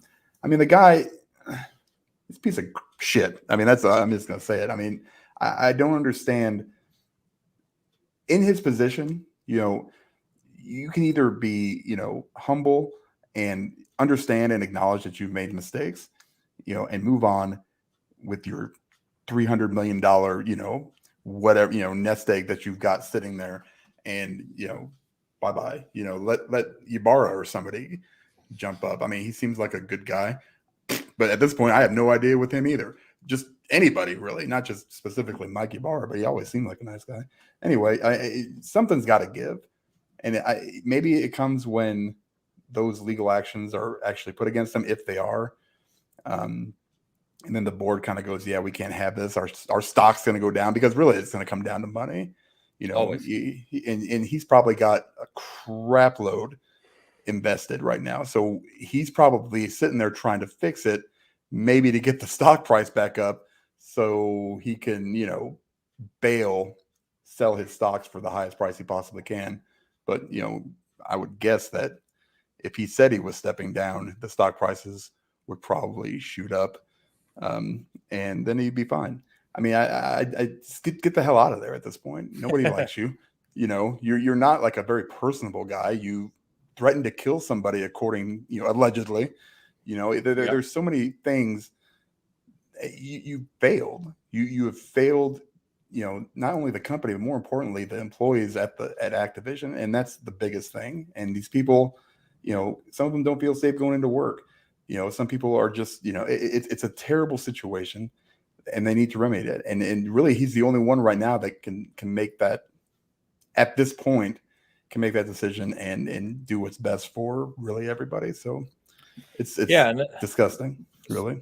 It is. And to your point, Dan, so all of the big three, so PlayStation, Jim Ryan was the first to kind of come out and publicly make a stand against this. So good on Jim. Mm-hmm. And then Phil Spencer followed suit, I think, the next day or 2 days later. And today, Doug Bowser of Nintendo came out now. So the big three have all come out and publicly, admonished this. But again, as Mo just said in the chat, posting concern, posting messages saying we don't support this doesn't change anything financially at this point in time. Now, I was looking up the stock price while you were talking, just to double check here. So just in 2021, so just this year, it hit its peak stock price on February 16th at almost $104 a share in February. It is currently 62. Wow. So it's lost 40% of its value this year alone. Now, how a company with a market cap of, I don't know what their market cap is. I want to say it's in the high 30s, 35, 40 billion. I think Erodimus just said 40 billion. So yeah, how a company loses 40% of its stock value in a single year and nothing is done by the executive leadership or the people that could make something happen here. That's baffling to me. I can't think of another instance. I'm sure there's plenty, but off the top of my head, I can't think of another instance as similar as this one. How many of those board members were with them when he was having those parties, right? That goes back to what I just said, is that it's not just Kotick. There's a whole chain of executive leadership at Activision that is shady as hell. Garbage. Political donations you can look up, the things they've supported. I mean, really bad stuff. So it's really bad. Yeah. 48 billion. God. Yeah, thank you. Damn. And that's with it losing 40% of market value. Yeah, right now. Exactly. So I don't know, man. This is a messy situation. I'm not sure. Have we seen, again, I'm throwing this stuff out there, but I'm trying to think of another situation in the video game industry to this level that we've seen. I mean, there was all kinds of crazy Atari stuff back in the day, but that's decades ago. I can't think of anything. Also, I believe that was pretty overblown. I mean, obviously the culture was way worse back then, but yeah, it was much more entertaining. But I don't know. I don't know if we've seen something like this. It's just crazy to me. What do you guys think? Do you think that either any of the big three, Sony especially, because of how they have the deals set up, especially for Call of Duty, would pull and delist Activision games off their market? I don't think they'll delist, but I think the marketing deals for sure go away. Like I think they will too. Yeah, I don't think Sony or Xbox or either of them are going to be interested in like sponsoring the marketing deal, Right. so that So- their logo so shows up then- on the Call of Duty ads. Then shut your mouth. That's what I'm saying. You know what? Do something about it. If you want to sit here, you can chastise people. Yeah, that Well, that's it's bad to harass people. I mean, that's basically what they said. You know what? Do something about it. Step up. Get some. The problem balls is, if you and do take that, them off there. you hurt the company and the employees that haven't really done anything wrong. So Well, I mean, you kind of have to be strategic with like how you attack the company. I think. I think Part of you'll it's going to be you'll up to the fine. employees themselves, but I really don't know what the answer is here. I just there's so much wrapped around in this, and it kind of extends beyond video games. Like, unfortunately, one of the side effects of cancel culture and us going after a bunch of people in the past couple of years is that there's been a little bit of like boy who cried wolfing, and so there's a lot of like conflating this really bad situation with Bobby Kotick with stuff that wasn't as bad that maybe we overreacted to. And through all of that happening, we've sort of accidentally revealed to these people that the way to ride this out is to just like not concede at all. Like the only people who've survived the whole cancel thing are people who just like refuse to admit anything and just like ride it straight to hell. And the people who like start to apologize get like dragged through the mud until they're gone. So I think we've sort of created these people who like, that's now the tactic, right? Is to just be like, nah, Double down. Didn't happen Double at all. down. Nope. Yeah. Just deny it, and like ride it all the way through. And yeah, it just is what it is. It's really a much more complicated problem than I think relates to the video game industry only marginally. Really, it's like a kind of a bigger thing. Well, sure. Yeah. I just wanted to bring it up because it's obviously a big topic right now, and as we've said before, if you've been affected by this in any way, that's horrible. But even just your employees who, as we said, right, you're just an artist or you're just a coder or a designer or what have you at Activision, just trying to do a good job and probably work with a lot of good people. And they have a ton of employees. Yeah, they're a big company, $48 billion company. It's almost 10,000. But it's companies are also hiring. I mean, there are places, hell, you can make it, have them get together. It's like, listen, we've got all these studios, especially Xbox. They're growing all these studios. We can incentivize it. So listen, I know this is going to hurt you, but listen, we come here. Look what we can do. We've got all this money. Let us give you something in return, or at least offer these employees, these 1,000 employees that went on the walkout or whatever it was, just get them out of there. If that's the case, there's got to be 1,000 jobs on the West Coast, probably just that are there to be had. I would think. I mean, all I ever see on Twitter is we're hiring for this, another 100 people to fill our studio. I mean, now 9,500 or whatever it is, 10,000 employees is a lot. And you probably it is. And like, you remember back in the day when EA would like lay off 10% of their workforce, like that happened like a few times. And then it was like this massive shift, and a whole bunch of smaller studios would open and people would grab them, but there were still lots of people unemployed. So I think something like if straight up, if Xbox and PlayStation both delisted all of the Activision games, basically there's no platform for them to sell to now. That would be like catastrophic, I think, for the company. Like they would just start laying off people right away, would be my guess. Right. Yeah, I think to your point, Dan, like you're talking about like that is the idealistic idea of free market. That's right. That's chasing the dream. But in reality, it's a lot harder to say. If you're a person with 15 years tenure at Activision, you work with great people, you love your job, not what's going on. Right. Yeah. And you're in a location you love, sometimes you have to make hard decisions, but you love the game you're working on. That's the other thing you would abandon if you left Activision. Like lots of people love their games. Yeah. I don't. Actually, I was thinking about this the other day. I was like, what would happen if they stopped selling Activision games? And I was like, I don't care about any Activision games, like actually zero. It's kind of crazy. I wouldn't be affected at all. But Diablo Blizzard. Yeah. I don't even like Diablo. So every episode you have to say something stupid. It's just not my thing, man. It's just a little boring to me. No, I know. Stop it.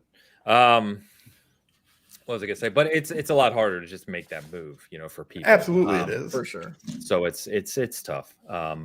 Yeah. So I don't know. I wish those people the best. I think as always we will continue to support and wish for justice, for lack of a better word, of for people like Kotick and any other people involved. But man, it's a mess, absolute mess. So anyway, enough on that. Let's move over to a much better person, Hideo Kojima. Nice. Hey.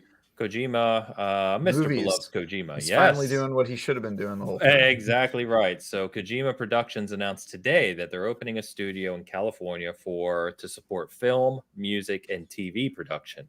California. Well, yeah, if you're doing film, music, and TV, I mean, that's 'Cause where it it's happens. for that one thing, not the It's also 85 the other best things it state in sucks the at. union. Fifth largest economy in the world. It's one It state. is. It is. Yeah. 'Cause Why is bacon? Why is bacon $13? Because we make it out of vegan What kind of salt water. I don't know. because we have enormous salaries. We're playing with monopoly money over here. Haynes. Yeah, right. Having been there many times, I can tell you that is not true.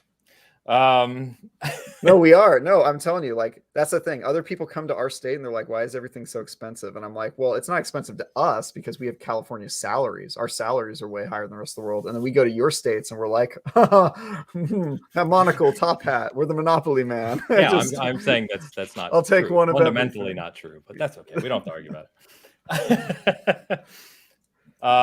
So Kojima said, this was the statement they give, which was, I can finally confirm Kojima Productions will be opening a new business division in California.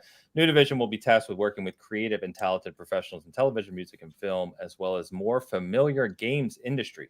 The team has its charter, the goal of expanding the reach and awareness of the properties now under development at Kojima Productions and to make them even more a part of popular culture. So, it sounds like obviously they're going to be doing some more work with their IPs. As far as I was aware, other than what obviously they're working on since Death Stranding release, do they have any other IPs? Death Stranding's the only IP they own that I know of at this point, despite whatever's unannounced. But regardless, I think they own the rights to Guillermo del Toro, I think. As a human. Fantastic. As a human. I think they just own his rights. Generally, yeah. Yeah. So it's going to be interesting here. I think, as you kind of alluded to, I know we've said for years here that I think Kojima would be a better filmmaker than he is a game maker, and I know many people probably disagree with that, but it's just how I feel. So it's going to be interesting to see what comes of this. I don't know if I agree with it, but he definitely makes movies in his games already. Like, some of his games have more cutscenes than movies. Death Stranding than movies have of like cutscenes. Like, movies That's are all true. one cutscene if you want to look at it that way. But like his video games, like Metal Gear Solid 5 has 4 is the one with like hour-long cutscenes at some point. So it's like crazy. Yeah. 45 minutes after you finish the game. It's like an hour and a half at the end of Death Stranding, man. Or something. It might be longer. Is it really an hour and a half? It's super long. It's super There's no long. way it's 90 minutes. That would be crazy. Mo in the chat will know. He loves Death Stranding. Tell us, Mo. Yeah. How long's that cutscene at the end of Death Stranding? Yeah, Mo, It's tell just us a how long movie. the cutscene is. By the way, what are we talking about this clown for? Why is he in our chat? Oh, because he gave the eulogy for Halo already. Weeks ago. I wish someone would give him a eulogy. That's terrible. What? It's terrible. I was making fun of him. Hey, listen, as long as we don't get like the spirits within or Advent Children, like those Final Fantasy movies, I'm okay with whatever he does. I think he's got enough. Good. I'm gonna support. I think it will be good. See, like, he should make horror games. We get 2 and answers. movies. We got 30 minutes to an hour. Yeah, just do, but like real movies. Like, I don't want to see any weird, basically cut scenes of, a 3-hour cutscene of whatever movie it is. He'll probably do live action. Kojima will be the first person to have a cutscene within a movie. That's what it's going to be called. Cutscene the movie. Cutscene the movie. Cutscene the movie. So look, even Joe and Mo. No, it's way longer than 30 minutes. Says an hour. Yeah, it's closer to an hour. It's probably in between those two numbers. Would be my Joe guess. was trying to make it sound less because he's a pony. Don't worry about him. That's right. Wow. No, it's super long. Like, if you skip through a bunch of the stuff, yeah, it's about 30 minutes. But like, if you go before like the final battle and then the end, then it's closer to 2. It's ridiculous. That's ridiculous. Yeah, it's ridiculous. I'm good. All right, so I figured I mentioned it because Margaritas. Kojima That is game is so boring. Can't handle it. It's so boring. I'm good. I said it wasn't for me. Never touched it. I'm good. It's I don't need washing to. dishes. I I'm did play it. completely I just- like Dan with Death Stranding. It's like, nope, that's not for me. Don't Yeah, need it. that's what it is, man. Yeah, It is All what it is, but what it is so boring. I feel like I need to reiterate that the game is just boring. So we'll see what Kojima does. I'm interested in it. I'm actually very curious to see what he does next. I think it's always fun to see what he's going to do, even if I'm not interested in it, because to some degree it is either strange or bizarre or unique, and that's fun if nothing else. It'll be fun. Yeah. It'd also be cool to see, like, you kind of see the opposite happen. Like, people will make movies and then they'll show up in a video game. And it's weird to see that, like, video games are growing so much that now video game makers are like, I'm going to make a movie now. Like, that's sort of, I mean, it is kind of going backwards in my opinion, because movies are like the past, right? Video games are the future of media, would be my guess. But I like that, like, video game creators are now like rock stars of like media. It's kind of cool. It is wild. It is wild. By the way, Mo was saying blasphemy about Death Stranding. Oh, I know, but I'm sorry, dude. That game is just, watch the IGN review. It's such a good review of that game. It's so perfect, and I agree with that review 100%. It's just, I think they have like a clip where they just show a sped up time lapse of the game, a time lapse of the mission, and it's just like, and then they focus on the Monster Energy drink. That's another thing, like.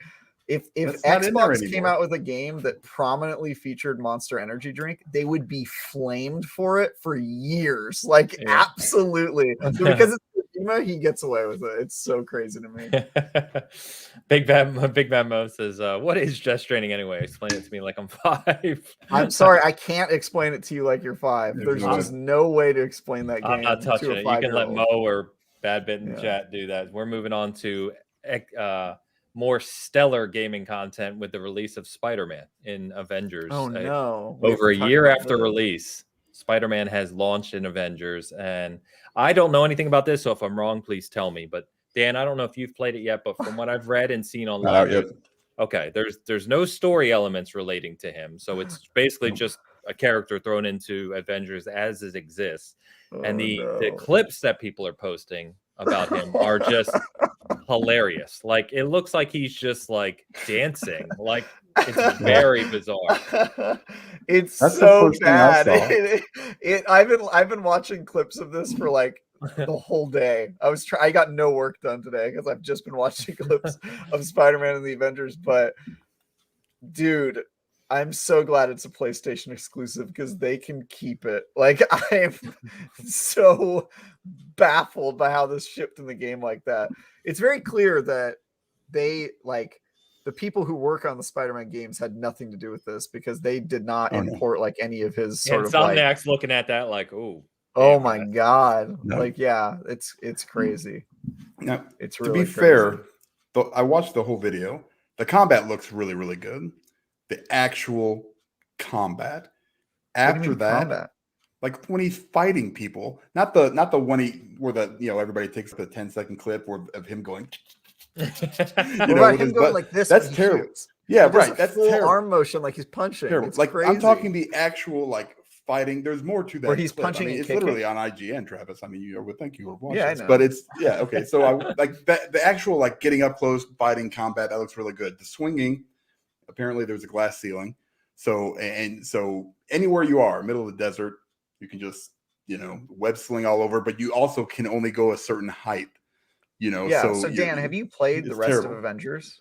Yeah, I did. Yeah. So like the combat stuff is basically just like taken from other characters, right? Like the Black Widow has like a lot of like close up melee. Obviously it's unique animations, but the part that's funny about it is that their sandbox is clearly pretty limited, and they built it with like certain characters in mind. And one of those characters was not Spider-Man, because they already have like flying mechanics for Iron Man, but there's also like a ceiling there, right?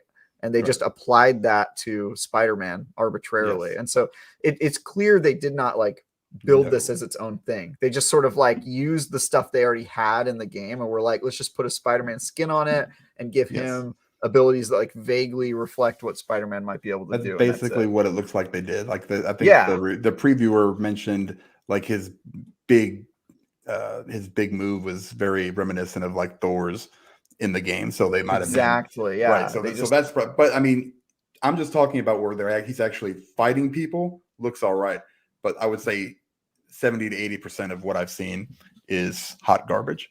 So I mean, that's the only reason I bought it on the PlayStation, because I love Spider-Man. He's my favorite Marvel character. I was looking forward to it, and now he's an afterthought.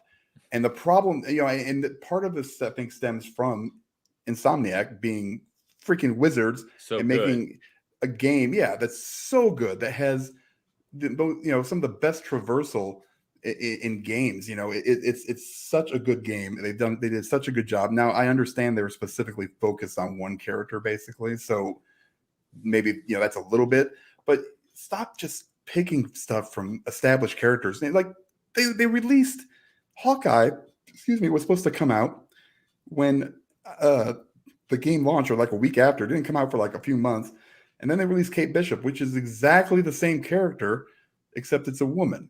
She has a couple different, but they both use bow and arrows. They both basically use the thing, but at least they had some story. At least this is going to have none of that, except a few cut scenes that are like still motion, just like comic book. That's what I didn't see that. Yeah, that was in the video. I was just like, what are they doing? So it's going to be one of those things where it's like, okay, I'm going to try it, and then I'm going to be like, nope, I'm going to go play the regular Spider-Man game, the actual Spider-Man game. Yeah.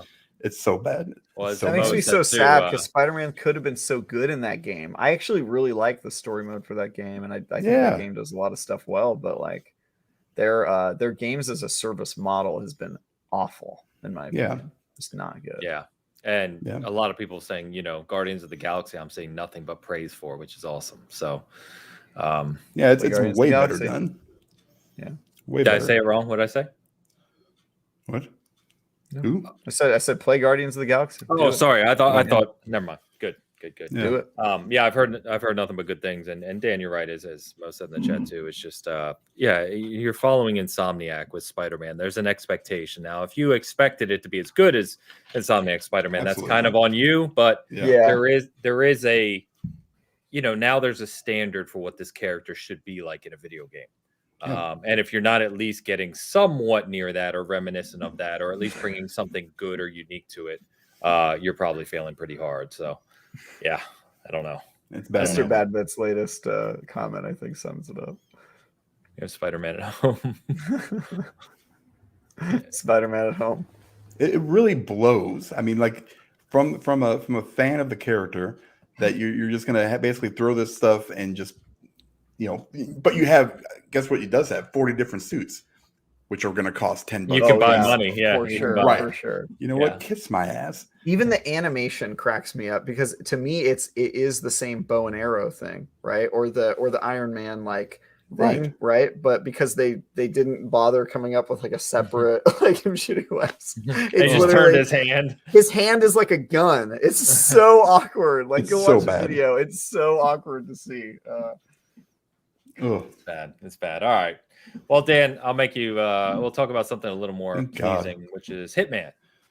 Hitman 3, one of the kind of most beloved games of the year, actually, is getting year 2 content they announced. So it starts on January 20th, so not too far out really from where we are today.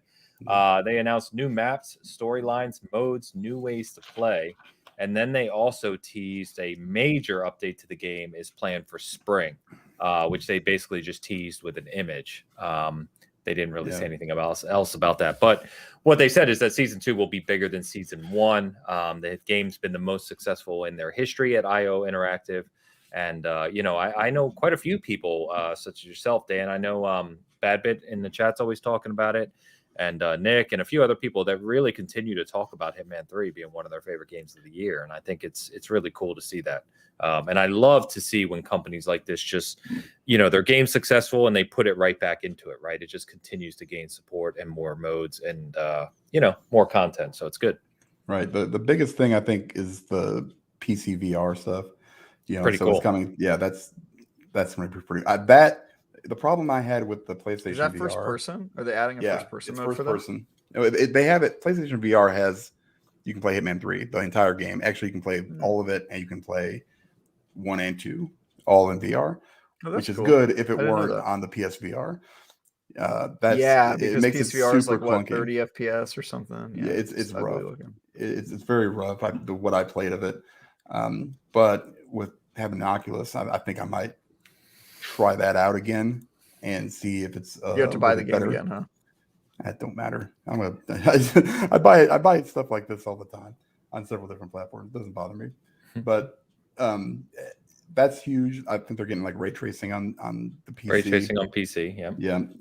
The arcade, the elusive target arcade might be fun if because I missed a lot of the elusive targets in Hitman 2, which they're kind of bringing back here and there. They're basically like a 1 week long deal where you've got to take out a specific target, and they're a little bit harder. So hopefully they'll bring it back to where you can go and try all of them, as opposed to because if you mess up on that mission, you don't get to play it again. That's it. You're done. Okay. So it's one of those things where you basically have to if you mess up, you have to shut down your entire console, reboot the game, do all that stuff, and then start it back over. Yeah, it sucks. I made the mistake of doing that once. I was trying to do one of those and I failed, and then I went to reboot it, and I was like, wait, it won't let me do it ever? I just lost? That was crazy. Yeah, it's kind of cool though. High stakes. Yeah, man. Yeah, I like it's more maps is awesome because that's what a lot of people have been clamoring for. Extending the storyline. That's also cool. Different modes. I don't know what the hell they're talking about, but excuse me, I'm down for it. Just the fact that they're still continuing to support it is amazing and awesome. I'm glad that they just didn't stop. I really enjoyed most of the 7 Deadly Sins stuff was really good. But more Hitman for me is, great. So I'm super excited about it. That's awesome. That's awesome. I have Hitman 3. I did play through the whole game. I don't play it like you, where I keep going back to it. But it's, as I already said, it's really great to see IOI continuing with this. So it's good. Mm-hmm. It's good. All right, guys. So we are November 22nd.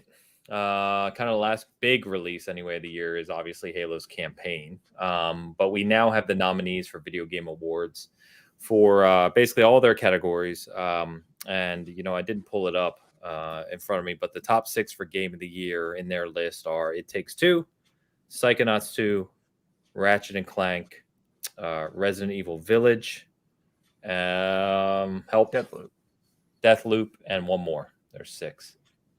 Wasn't that 6? I think that was 5. Is it? Should have had it in my notes. See? Oh, it's not Returnal. That didn't get a nomination. No. Well, shit, I don't know. It's the Nintendo one. Metroid Dread. Thank you. Sorry. That's why we forget it. Yeah, sorry. Sorry, guys. I should have had that in my notes. So anyway, those are the 6 games that were nominated. I think that plenty of people pleased with it, some people not so much, and obviously the big. We joked prior to the show we're not going to harp on this, right? But it is kind of weird to see Forza Horizon 5, the highest rated game of the year, not get nominated. So no matter what you think of that, it's not a travesty. But it is, it's just a video game award. So let's everybody. Boogie, we can burn this motherfucker down. Boogie, burn it down. That's what it is. No, it's so. Fine. Now, wait a minute. No, real quick. Do you think a racing game ever gets nominated for Game of the Year going forward? If this is the case with Forza Horizon 5, because damn, it would have to be a really bad year for other games, right? Yeah. Let's just assume from here on out. Last week about it, or the week before, whenever we talked about it last. I think Forza Horizon 5 should have been nominated easily, but that's how I feel about it. Don't matter. Yeah. So should other games. Yeah, so should other games, exactly. I mean, it was to me, the Game of the Year ones weren't the worst nominees. The Games of the Years, I looked at all those and I go, I could see somebody wanting those. I think there are omissions, like Forza Horizon 5 not getting nominated is crazy to me. But I could see all those games okay, yeah, those were some of the best games that came out this year for sure. Yeah. For me, it's the other categories. Best indie game, 12 Minutes got nominated. What? The Forgotten City didn't get nominated for anything. Oof. Like what? Like it was just like crazy to me. Like the stuff that in the other categories was kind of like blowing my mind. But yeah, and then we kind of talked about this before the show, but part of the reason Forza Horizon 5 didn't get nominated is because the nomination process happened before Forza Horizon 5 was out, which is kind of its own problem with the Game Awards, right? Like it's not really the full year. Some games qualify for the year, but they come out at a time where the nominations have already happened. There's just the rules, I think, aren't really clear enough. And so it just leaves a lot of questions when these nominations come forward. It's like, all right, so Forza Horizon 5 wasn't really taken into consideration. Is it going to be considered next year? Nope, because it qualified this year. Yeah, exactly. But Halo Infinite will be qualified for next year if anybody still remembers that it came out in that year. It's all a weird. It's such a weird process, man. Yeah, it's messy. It's messy. Mm-hmm. So anyway, with that going on, we've got that in a couple of weeks, and obviously we talk more about it once it's closer. They're talking about having more exclusive kind of reveals and premieres than ever before, just like they did last year. And I think Jeff at this point knows that the main draw of the video game awards, sadly, is not even the awards. It's the reveals. No. So he's kind of, it seems like him and the group that puts it together are kind of playing into that. So we'll talk about that more in the future. But as we've had time to kind of reflect, and of course, Halo's sitting out there, and you know how I feel about Halo. So we'll see how the campaign ends up and where the overall package lands at the end of the year. But at this point in time, guys, with everything you've played, and you should be clear about the games you haven't played too, because there's a lot of top tier games that people don't play, So I've been fortunate this year. I think I've played almost all of the ones that are kind of like the top 10 meta, if you will, for once, which is rare for me. But where are you guys at? Let me hear, what is your top? What's your game of the year right now?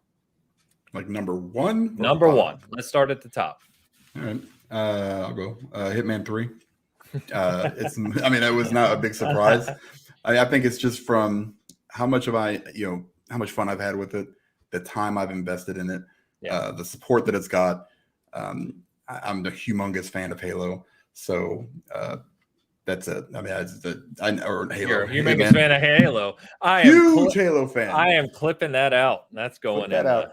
Yeah, because it'll never be said again. But Hitman 3, obviously, it should come as no surprise to anybody, really. Okay. It was just, there was too much. I've got more time invested in that than any other game, for sure. I play it at least twice a week, so it just hit right. It was a good way to start the year for me. It was just amazing, and it's kind of kept going. So cool. Not I'm sure a lot of people's, but it is what it is.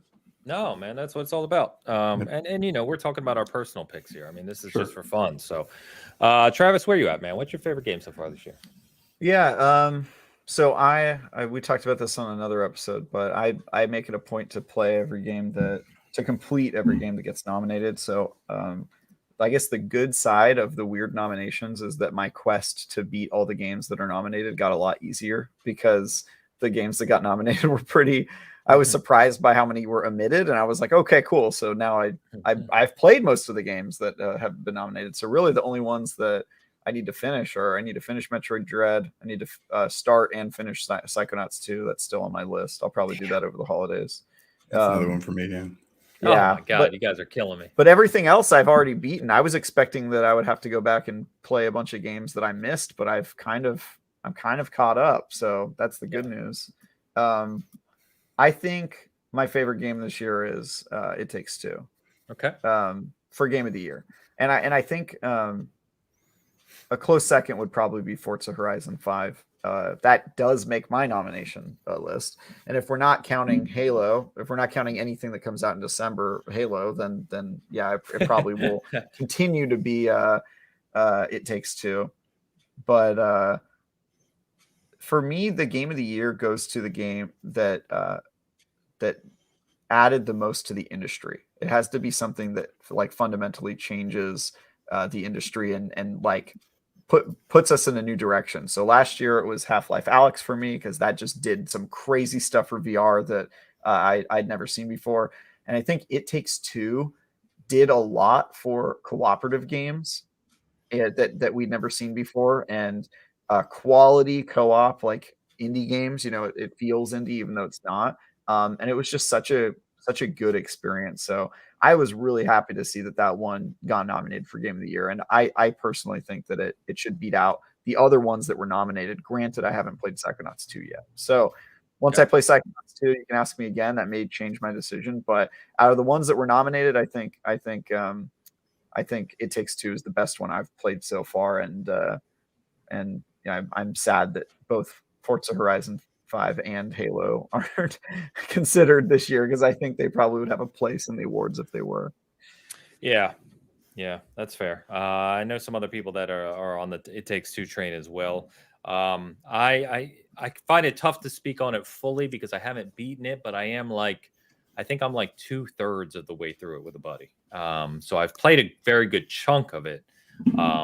And I do really appreciate it. It's definitely up there as one of my favorite games of the year, but it's not in the top 2 or 3. So, yeah.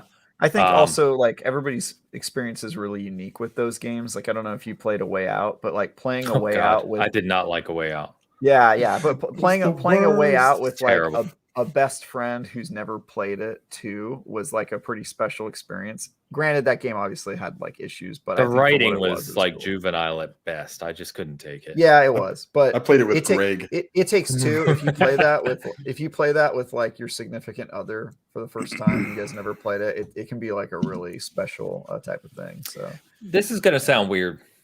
So tell me if it sounds stupid, but yep. You know how yeah, probably. I gotcha. But I mean, there's a lot of games, and I'm going to talk about Psychonauts in a moment, because Psychonauts does a absolutely incredible job of tackling creative side of gaming design while also speaking on a serious issue like mental health, and various mental health issues.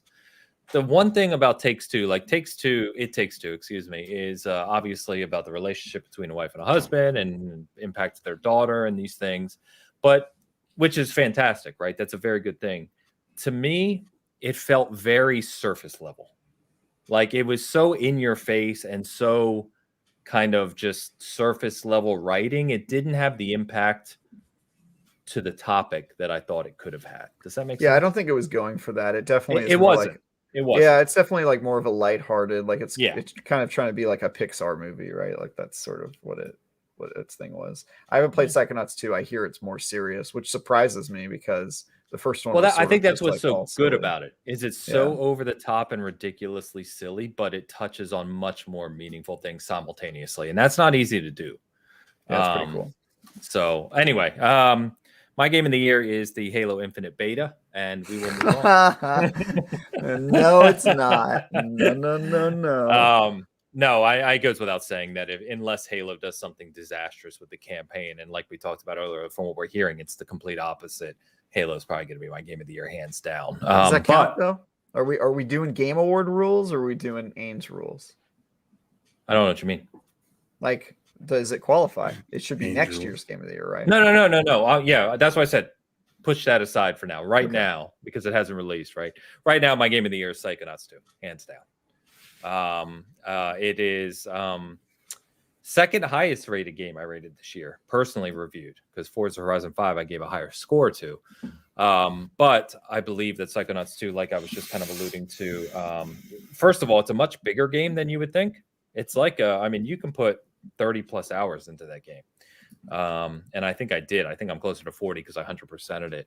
But it's just the creativity in that game is unmatched. Absolutely unmatched. It Takes Two does some tremendous level design as well. I think between the two of them, their level design is both phenomenal. But I just love the zaniness of Psychonauts 2 and really what it does with the whole brain aspect in this game. Story's fantastic. The playability, it's flawless to play. It's just, it hits everything damn near perfectly. And I think, in my opinion, it is easily on the pedestal of one of the greatest platformers of all time now, in my opinion. Damn. So, yeah. Bold words. It's way up there. That's why I need you guys to play it, man. Especially yeah, if you like platformers. I'm going to play it by the end of the year.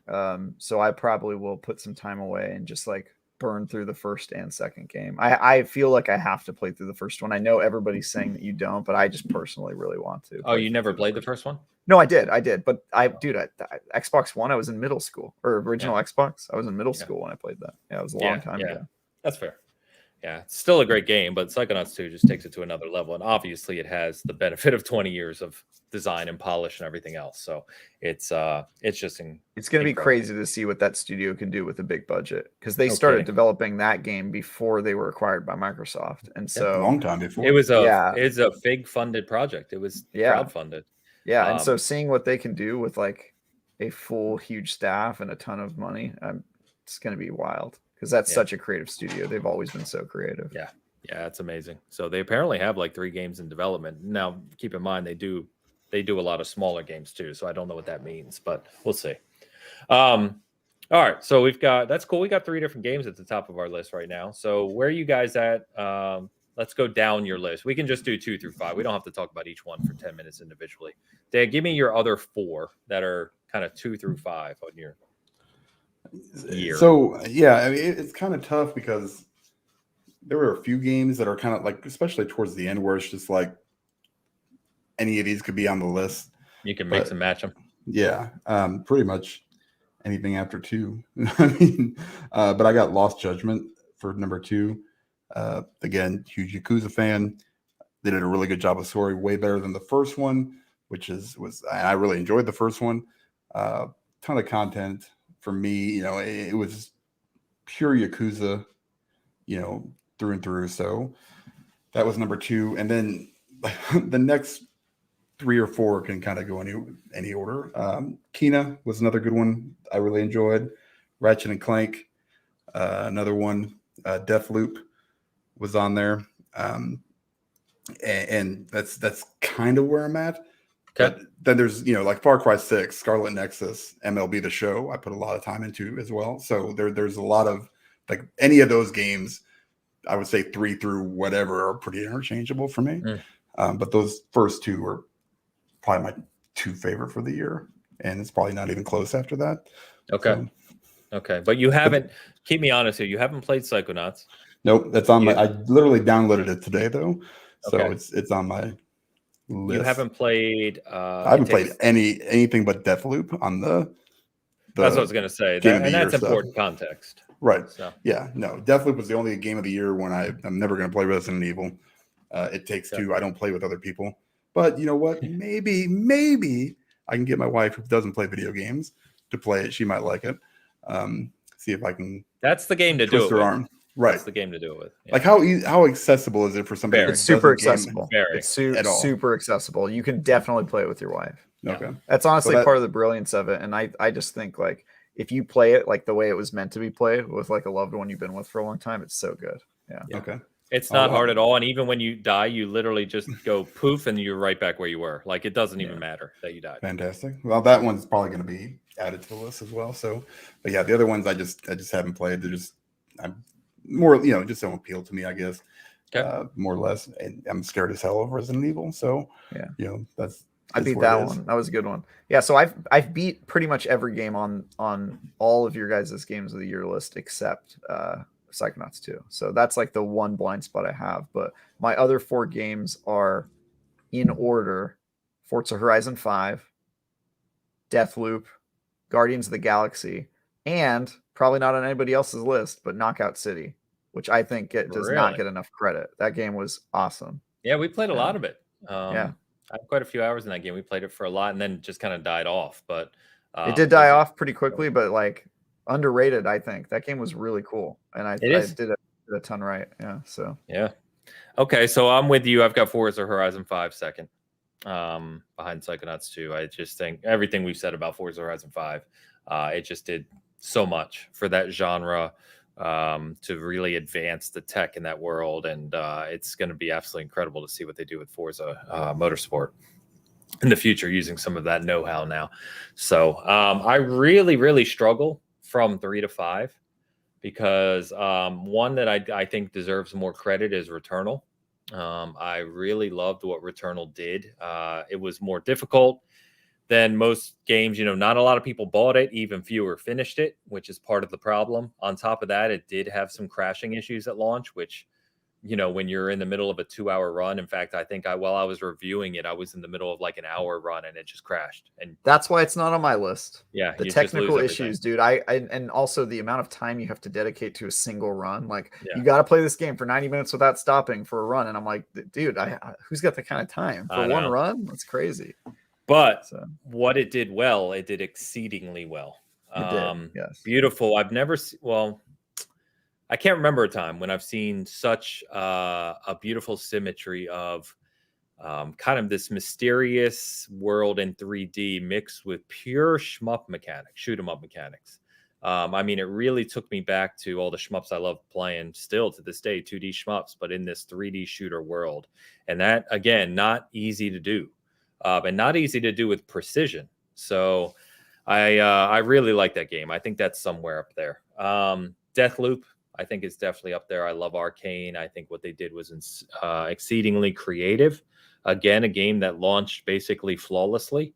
Got really high review scores. It's a blast to play. Just everything is fun in that game.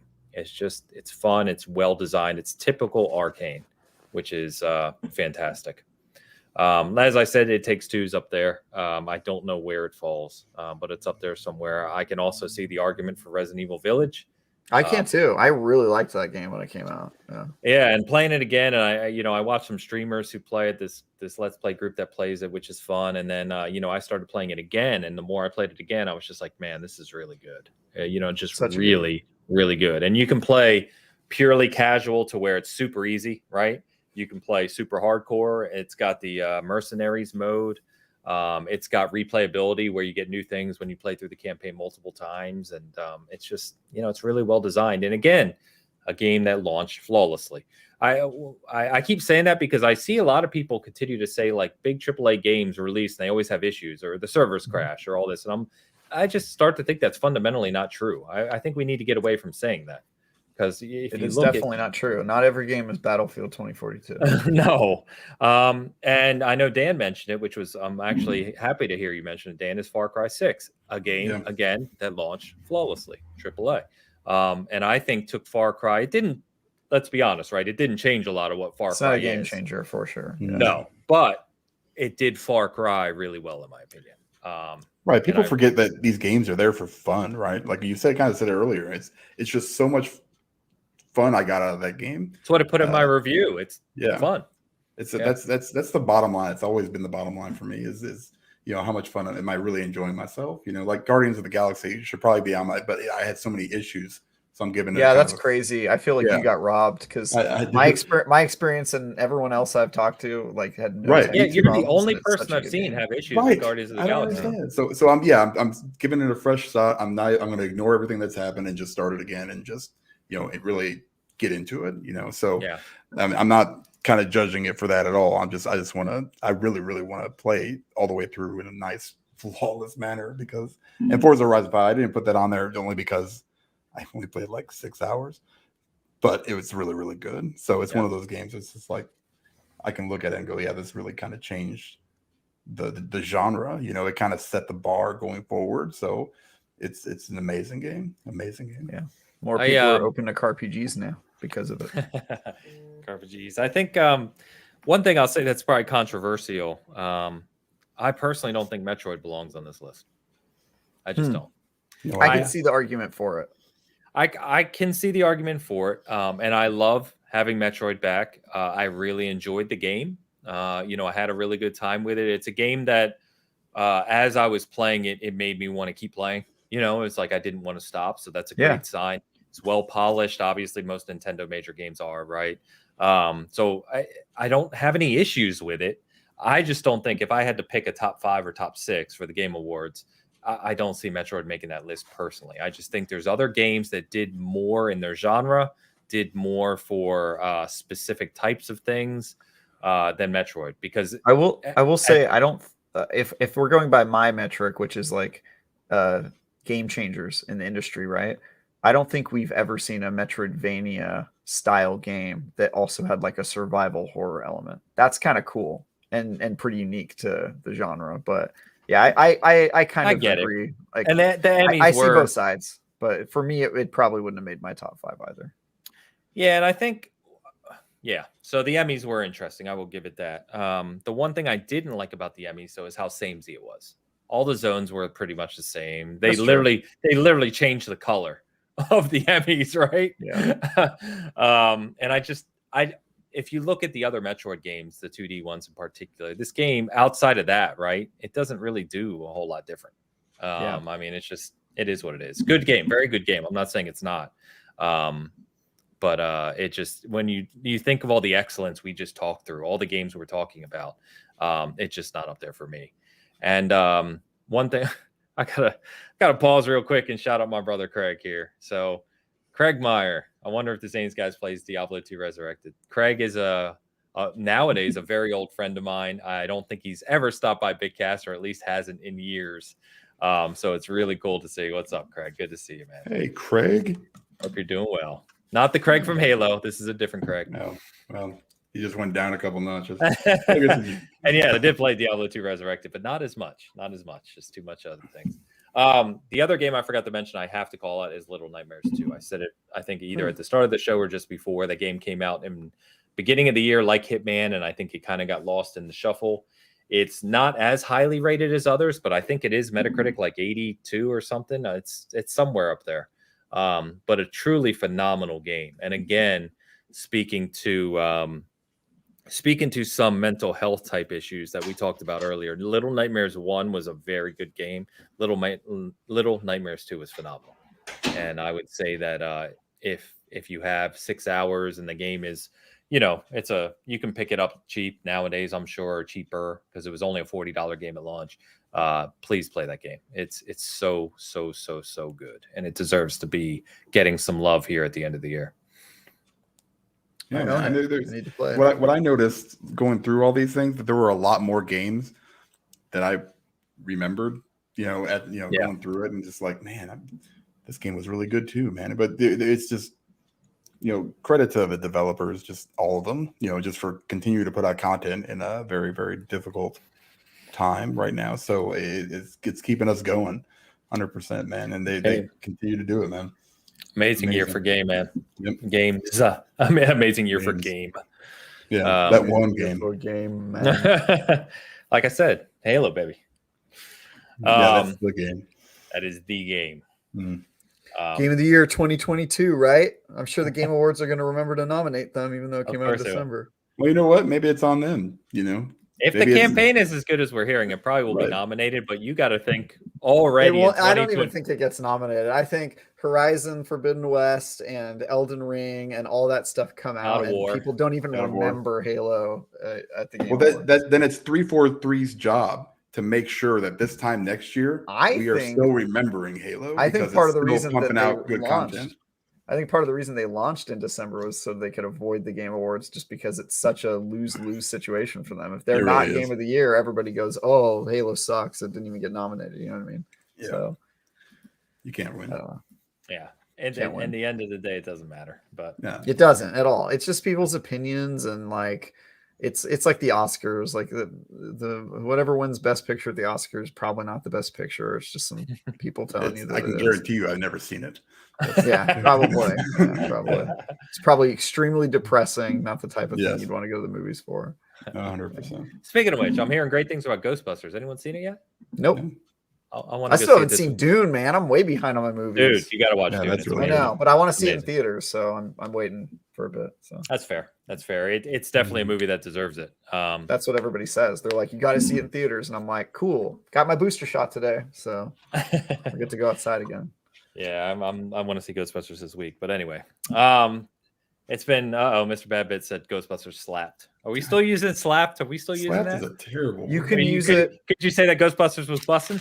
You can use slapped if you can pull it off. Certain people can't pull it off. For example, this guy. Yeah, me. Too pasty. Can't slap. Basically.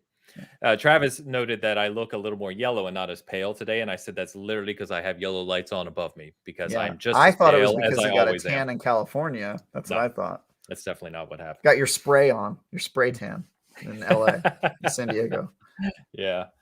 But anyway, guys, it's been fun. Thanks for hanging out with us on this Monday night, this off show due to my travel and prior engagements tomorrow. Jesus. Next week, we will be back to our normal Sunday schedule. So if you're listening to this later, of course, thank you as well. The timing doesn't matter. But if you want to join us live, we are live at 10 a.m. Central every Sunday morning, which we'll be back. And we have a first-time guest next week as well. So we'll talk about that later this week. But on the site right now, you can find some cool stuff that's out there. We talked a lot of Halo tonight. We had Xbox's 20th anniversary. So if you really want to learn about Halo kind of universe and the lore, our resident expert, Joey, he's a Halo fanatic. One of the most knowledgeable people I know on Halo, like deep Halo lore that you will find. He wrote a huge article basically that lists every game, every book, every comic, every movie, piece of content. And he even recommends for you before Halo Infinite launches, if you were going to kind of catch up to Halo for the first time, what he recommends doing. So that you can check that out. So that's out on the site if you want to check it out. We also, Eric, our new contributor, Game Positive, wrote a 20 best original Xbox titles and went back and did a huge write-up. It's like over 12,000 words on the 20 best original Xbox titles and why they were important, and some really good games you may have forgotten. Xbox had a much better lineup than I think people remember, or a lot of people remember. So that's a good reminder as well. So please check that out as well. As I said, I'm doing the Halo review. That'll be a little bit yet. We won't talk about that next week just yet, but there's some other articles coming as well. So please stop by and check them out. Other than that, you know where to find me. Travis, what do you want to shout out, brother? Yeah, everyone should follow me on Twitter. I'm a very cool guy with very good opinions on everything. And here's a crazy thing. He's also funny.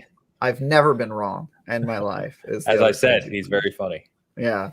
So yeah, you should follow me on Twitter at TyGuyTravis. You should check out my Halo tips because they slap. All right. My Halo tips slap, Mr. Badbit. Okay.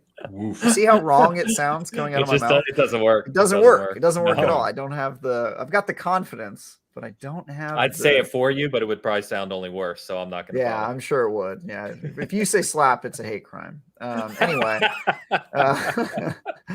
Yeah, you should follow me on Twitter. You should read all of my Halo tips on the IGN Halo Infinite wiki. I'm writing a ton of guides for all the multiplayer stuff. So if you want to play like the pros, you can go ahead and read that stuff.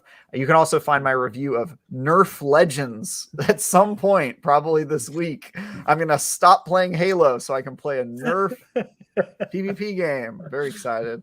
How do you make a Nerf game but not use Nerf guns? Like, it sells the merchandise for you. I will tell you on IGN.com. So stay tuned for this cutting news. I'll probably be playing Halo. Yeah, great. Yep. I wish I was. Anyway, yeah, you can do that. And then also, if you care about Destiny at all, please watch my show, The Last Word, with my buddy Lord Cognito and his friend Ebontis. It's a lot of fun. That's it. Yeah, the way you worded that. My friend Lord Cognito and his friend. And his friend Ebontis. Yeah, I'm trying to distance myself, you know. I don't want to associate with too many guys who aren't allowed to say that things slapped. You know what I mean? Yeah, it's fair. Yeah, it's fair. Yeah. I only allowed Joe in my life. He's the only one that's allowed to do that. Yeah. And Mr. Badbit, if you're worried, you know, you better be on your best behavior, or I will start saying lit. I'll start saying that things are lit, and then you're really in trouble. So God. It sounds terrible, doesn't it? I know. Coming from me, I ruin things. Once I use them, it's I really want to throw up. Yeah. I know. So do I. I feel bad. Friend. Don't worry about it. Yeah. Inside joke. Anyway, as always, guys, thanks for hanging out with us. It's been fun. That was Bitcast 180. Like I said, we'll be back to our normal Sunday next week. Hope to see you then with a new with a new guest. Until then, peace.